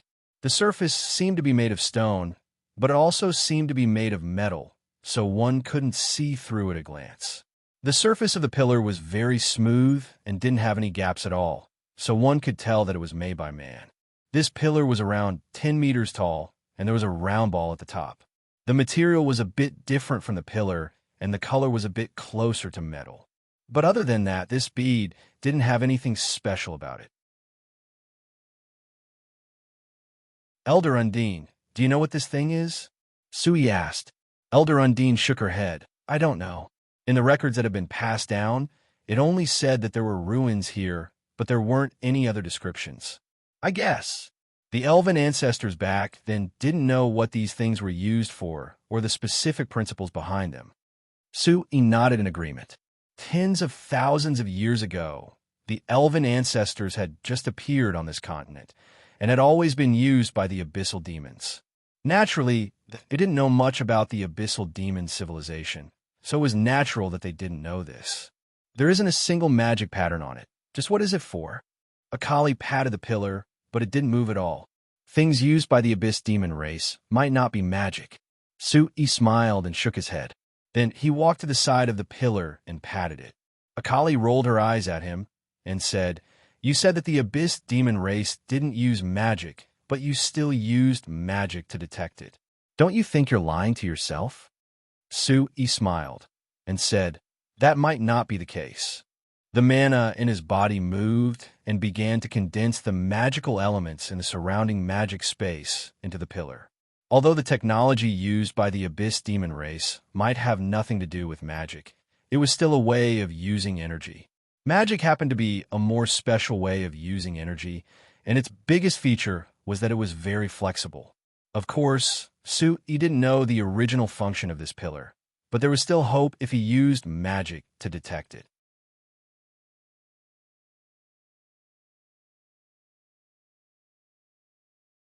Chapter 1194. On the current science continent, the understanding of magic was no longer as simple as using magic to condense elemental magic to form magic. Under the guidance of Sui-Yi's scientific view of magic, the mages and signs were able to delve deeper into the essence of magic and become more detailed. The most obvious example was that the requirements for any spell would be supported by countless precise data and statistics. It was far from the vague and superficial descriptions such as feeling, sensing, and making oneself feel that it is the most suitable for you in the past. Take the simplest fireball spell as an example.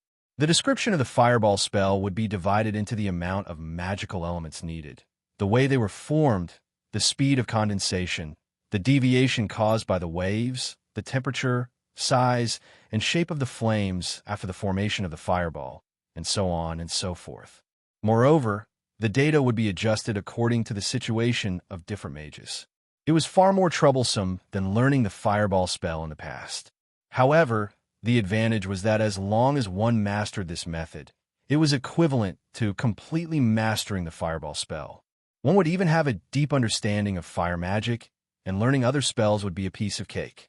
Of course, the current magicians of the Signs continent wouldn't learn the fireball spell, the water arrow spell, the falling stone spell, or other traditional elemental magic like before, because it had no meaning to the development of the magic machine industry. What everyone needed to learn was much more profound than this. Just like right now, if it was like before, if Sui wanted to use magic to investigate, he would just release his magic to affect the magic elemental energy in the surrounding space. Using this to test the reaction, he would only receive the feedback related to magic. However, now that Sui had decided to use magic to detect something, he first had Akali take out a machine and place a few probes on the pillar. Only then did he place his hand on the pillar and start to release his mana slowly and accurately. In fact, this task could be done with just this machine alone. However, because he did not understand the pillar in front of him, and because it could be a relic of the Abyss demons, Sui did not trust the machine and decided to do the detection himself. As a powerful archmage, his control over magical elements might not be as strong or as precise as a machine's, but he was far more flexible than a machine. Once he discovered a problem, he would be able to react immediately. Sui's magic, strictly speaking, it was just brainwaves released by his mental power, began to influence the surrounding magical elements to gather into the pillar. After the mana reached a certain amount, Sui paused and began to continuously change the frequency of the mana vibrations, thus affecting the vibration frequency of the mana elements. According to the results of the Frestech Chamber of Commerce's research 8 years ago, changing the frequency of magic vibrations could affect the frequency of magic elemental vibrations. Different vibrations of magic elemental vibrations would create different energy waves and even different forms of energy. Going deeper, it had to do with the latest magic core energy theory. However, there was no need to delve too deeply into the current situation. What Sui needed to use was another characteristic of this theory. In his research, Sui discovered that the energy forms of magical elements with different vibration frequencies could simulate almost all the energy forms he currently knew. For example, the most commonly used electricity on Earth was actually reflected in the upgrade of traditional wind magic, lightning magic. The only problem was that when magicians used lightning magic in the past, they didn't care about voltage or current at all. But after Sui discovered this, he requested the Frestech Chamber of Commerce's magic research facility to do even more research on it. Because of this, they realized that they could use magic to create a controllable direct current effect on Earth. He even used this current to successfully light up a tungsten wire. Of course, compared to the more convenient and simple magic lamps, electric lamps were much more efficient and costly. However, Sui would not give up what was close at hand for what was far away. However, through this research, Sui's understanding of magic had deepened. He firmly believed that as long as he continued to conduct in-depth research, magic, which sounded backward, could in fact become an advanced system that surpassed modern technology on Earth. Now, the topic was back to Sui's evaluation. According to his previous research, he could now rely on his super precise control of magical elements to simulate countless energy forms. His idea was to use various energy forms to stimulate this pillar and see if there was any possibility of it reacting. At first, the pillar did not have any reaction at all. It was like an ordinary stone, and no matter how much Sui tossed it around, it did not move an inch. However, when Sui increased the amount of magical elements condensed for the third time and simulated them into electricity again, the surface of the pillar suddenly flashed with a faint light. Akali, Elder Undine, and the rest who were bored from waiting at the side suddenly exclaimed in surprise and widened their eyes in unison. Akali glanced at the data displayed on the machine and loudly said, "Total amount of magical elements 3. 723 AI, frequency 25. 391 Hz, curved angle 193. 37 degrees, projectile waveband." A lot of data was reported that confused the rest, but Sui quickly grasped the meaning behind it. He immediately readjusted the magic and simulated the form of magical element's energy just now. As expected, the surface of the pillar lit up again with a faint light. However, this light was too weak. If not for the fact that everyone had been staring at the pillar, they might have missed it. Akali frowned and thought for a while, then said to Sui, "Mr. President, try increasing the intensity." "Okay." Sui nodded and condensed more magical elements into the pillar. As he condensed more magical elements, the light became brighter and brighter. When the light became slightly dazzling, Sui stopped.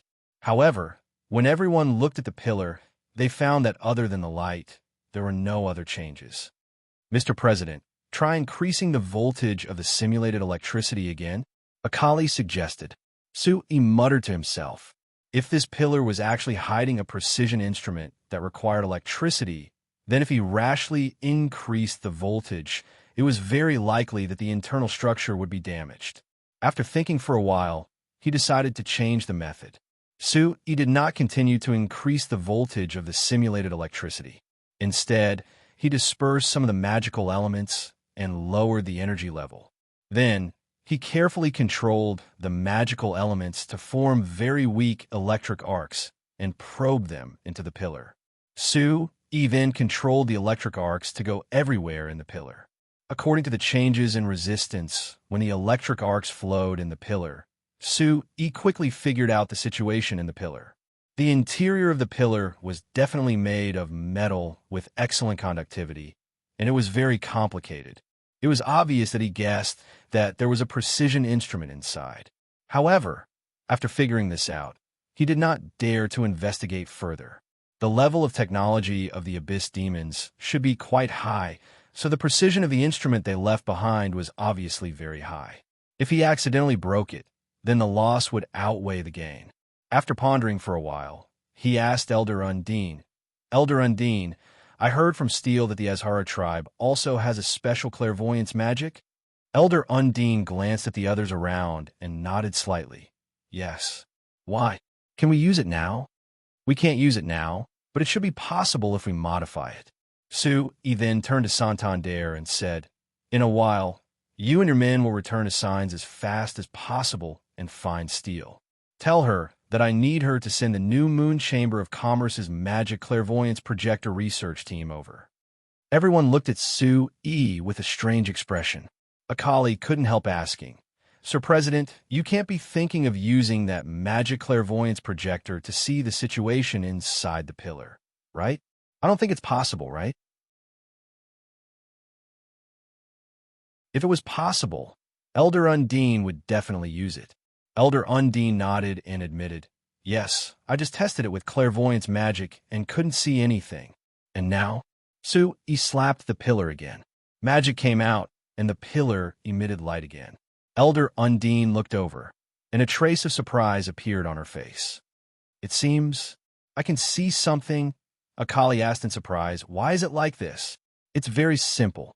I heard from Steel that clairvoyance magic can only be used on living things. It's useless on dead things.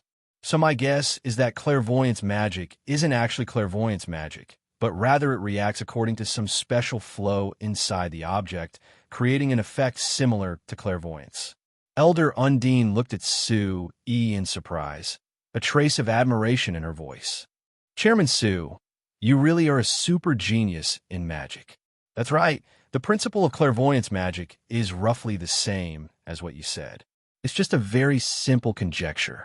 Sui waved his hand and took it back. He looked at the pillar again and sighed. "Now that we don't have enough conditions, we can only give up for now.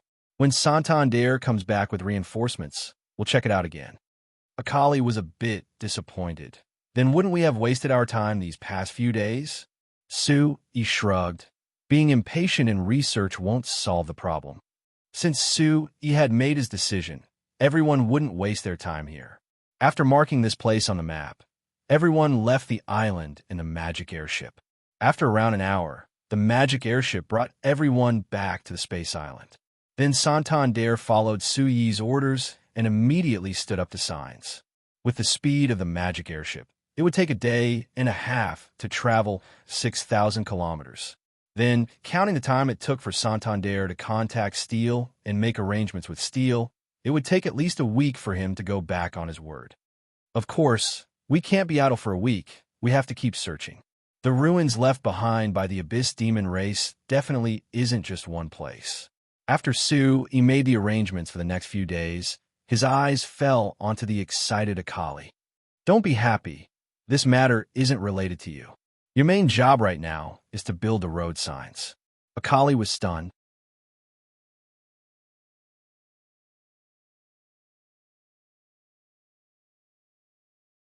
Chapter 1195. There was indeed more than one ruin. In the next few days, the magic airship team that had been searching the surrounding seas found 2 more ruins hidden on the island. It was exactly the same as the first ruin that they had discovered before. These 2 ruins were also like 2 stone pillars.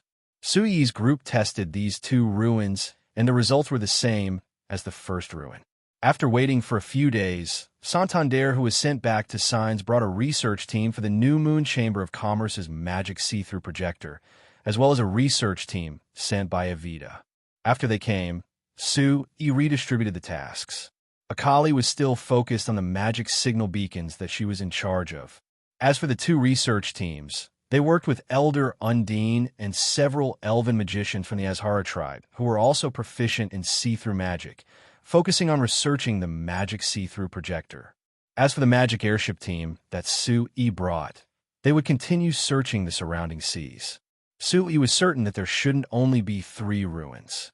If they could find all the ruins left by the Abyss Demon clan in this area and crack the secrets within, perhaps they could solve the eternal mystery of why the Abyss Demon clan left this world.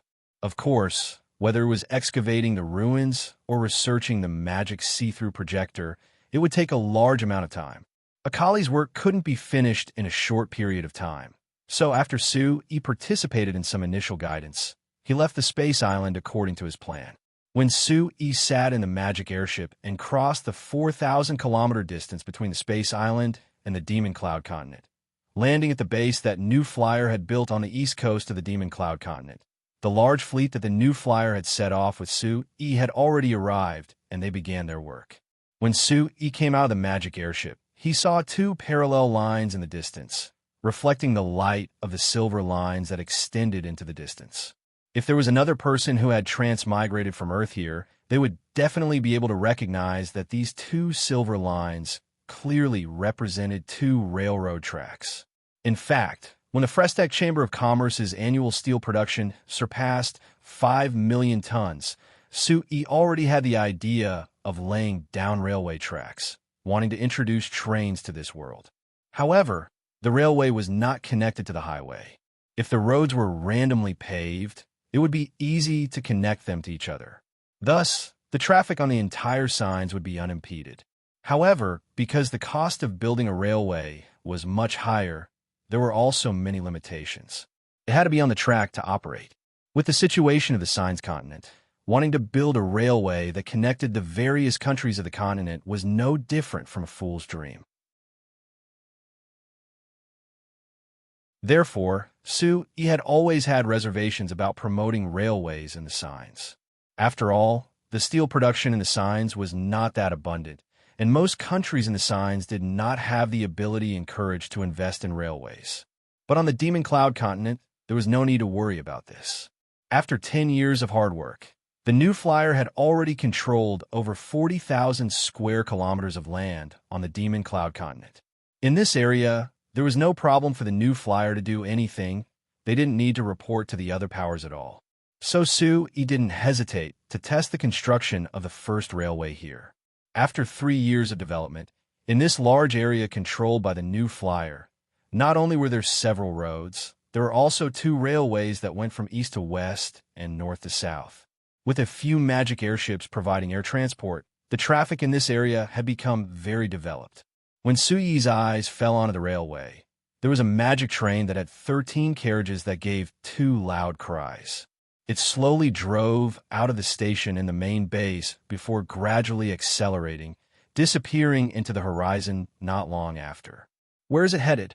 He looked away and asked the manager of the New Flyers Demon Cloud Continent base, Barnett, who had come to greet him. It's a batch of steel arrowheads headed to the Greenwater tribe. Barnett didn't even turn as he immediately replied. The Greenwater tribe is planning on expanding their territory to the southwest, so they ordered a batch of weapons from us to deal with those annoying goblins. The Greenwater tribe was a native elf tribe of the Demon Cloud Continent that lived near the New Flyer base.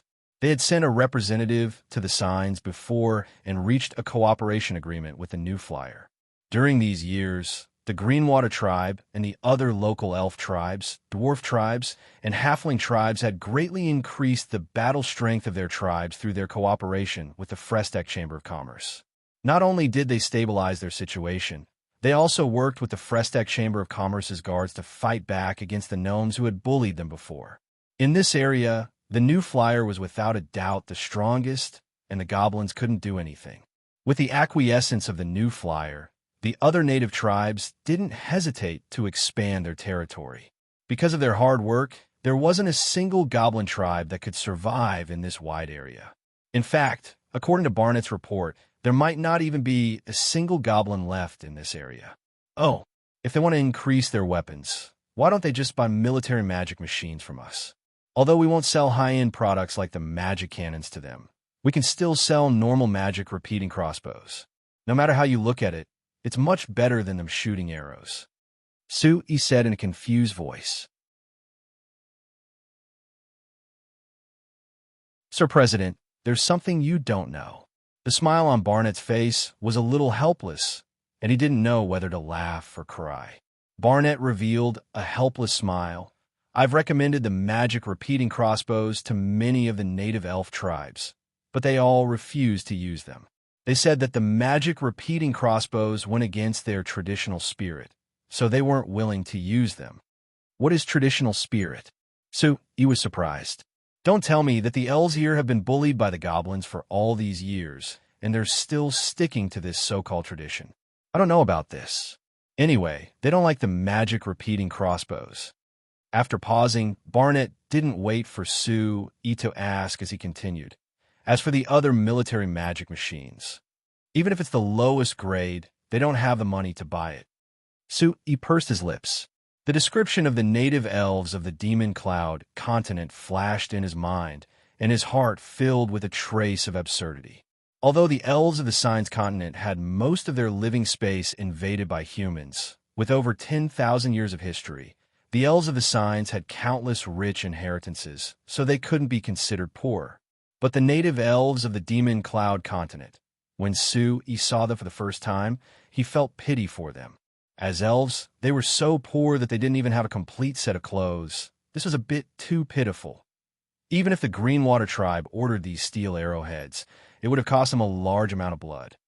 That's not right. He suddenly frowned. Didn't I always tell you not to just look at the humans, but to unite with the other races of the Demon Cloud continent? It doesn't matter if these elves don't have money. As long as you arrange some work for them, they will definitely be very willing to accept it. Why are they still so poor? Barnett smiled bitterly. President, you don't know. These native races of the Demon Cloud continent have a much deeper prejudice against us humans than the other races of the Signs continent. I've been trying to get them to work for us over the years. I wanted to take the opportunity to incorporate them, but not many tribes agreed. Prejudice? He was a little puzzled. These other races of the Demon Cloud continent have directly sent representatives to the Signs continent before and reached a cooperation agreement with us. If they have a deep prejudice against us humans, why would they do this? It's not quite accurate to say that they have prejudice. It should be said that. It's more like they're wary of us. Barnett replied. Wary? He narrowed his eyes and swept his gaze across the base. He found that in this huge base, he could actually see some other races. From the differences in some details, he could distinguish the other races of the Demon Cloud continent from the other races brought by the New Flyer continent. Looking at the situation here, it wasn't that all the native races were unwilling to work for the New Flyer. These other races are all tribes that were completely destroyed by the goblins, so they're just individual businesses. They aren't like the other races whose tribes are still wary of us. Seeing Su Yi's gaze fall on the other races that were recruited locally, Barnett explained. Oh, the corners of Su Yi's mouth rose slightly, revealing a slightly mocking smile. It seems that they aren't that unyielding. They still know how to lower their heads at the critical moment. That's good. As long as they are willing to accept reality, they will have a way to deal with it. There was a chill in Barnett's heart. Could it be that Sir Chairman heard his explanation and decided to make all the native races of the Demon Cloud continent become individual businesses? Thinking of this, he couldn't help but advise, Sir Chairman, there are far more other races on the Demon Cloud continent than on the Signs continent. Moreover, our main target is the goblins. If we also kill all these other races, then with the small number of humans on the Demon Cloud continent, we won't be able to support the development of this continent. Su Yi looked at him in surprise. When did I say that I wanted to kill all these native other races? They are all important labor for our company in the future. How could I be willing to move them? Barnett was stunned. Then Sir Chairman means.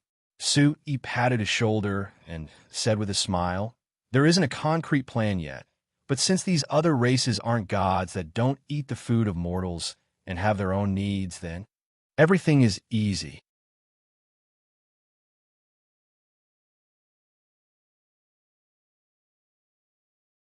Chapter 1196. This time, Su Yi used a huge fleet to bring a huge number of people and materials in order to strengthen the development of the Demon Cloud continent. The so-called development, of course, did not just stop at words. After the fleet arrived at the Demon Cloud continent before Su Yi, all kinds of work had already begun. Along with the new flyer, the Amsterdam Chamber of Commerce brought a huge construction team of more than 3,000 people. The task they were responsible for was to continue widening the roads, building factories and residences in the base, greatly expanding the base. They wanted to make it as close as possible to the Frestek Chamber of Commerce's main base on the Signs continent, or even surpass it. Su Yi attached great importance to the Demon Cloud continent.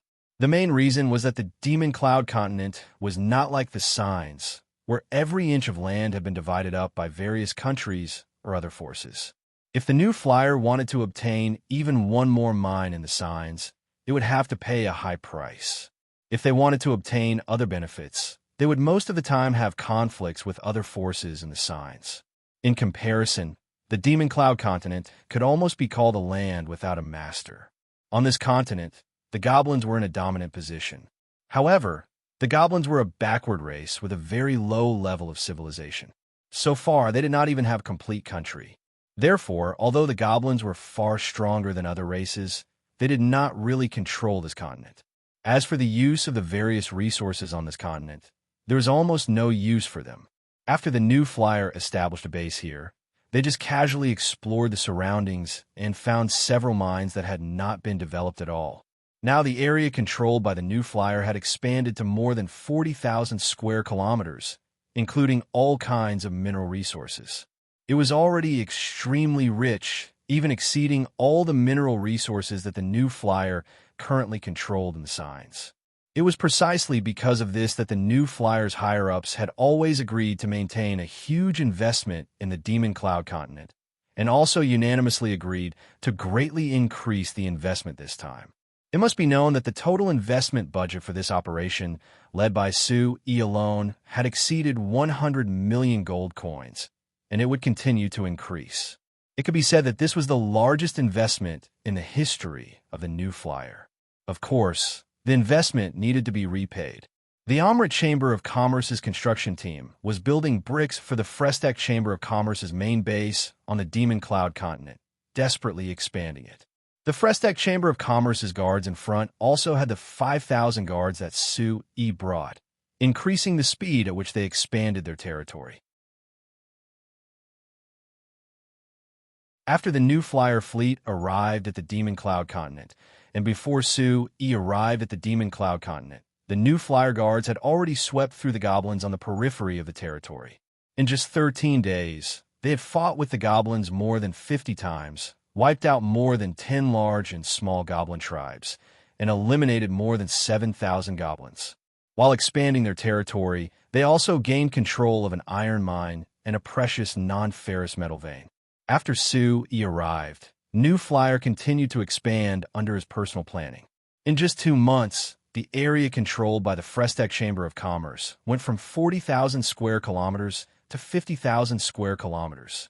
In the process of expanding their territory, the New Flyer guards drove out the goblins in the front, while the Amsterdam Chamber of Commerce's engineering team built roads and railroad tracks in the back.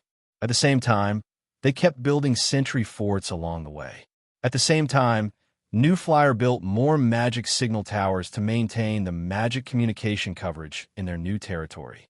Through convenient transportation and communication methods, the Frestec Chamber of Commerce's new territory could be firmly controlled. Even if the goblins attacked out of revenge, they were quickly counterattacked by the New Flyer guards each time and didn't even have time to cause any damage. The goblins were a backward race that relied on their large numbers to dominate the Demon Cloud continent. The weapons they used were stone weapons that couldn't even be considered sharp. So in front of the military magic machines of the New Flyer guards that far surpassed the standards of this world, they were like helpless children. The New Flyer guards fought the goblins countless times, but they didn't feel threatened at all. Although the goblins didn't have high intelligence, they weren't stupid. After fighting many times, they found that when faced with these strange enemies, it didn't matter how many they sent out. They knew that they couldn't fight them at all. So after a long time, the goblins regarded the area controlled by New Flyer as a forbidden area and didn't dare invade.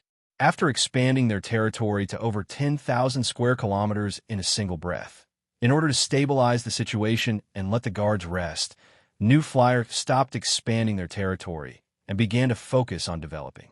Hashtag, hashtag, hashtag, a drop of sweat came out of Sue-yi's forehead and gathered into the sweat on his forehead.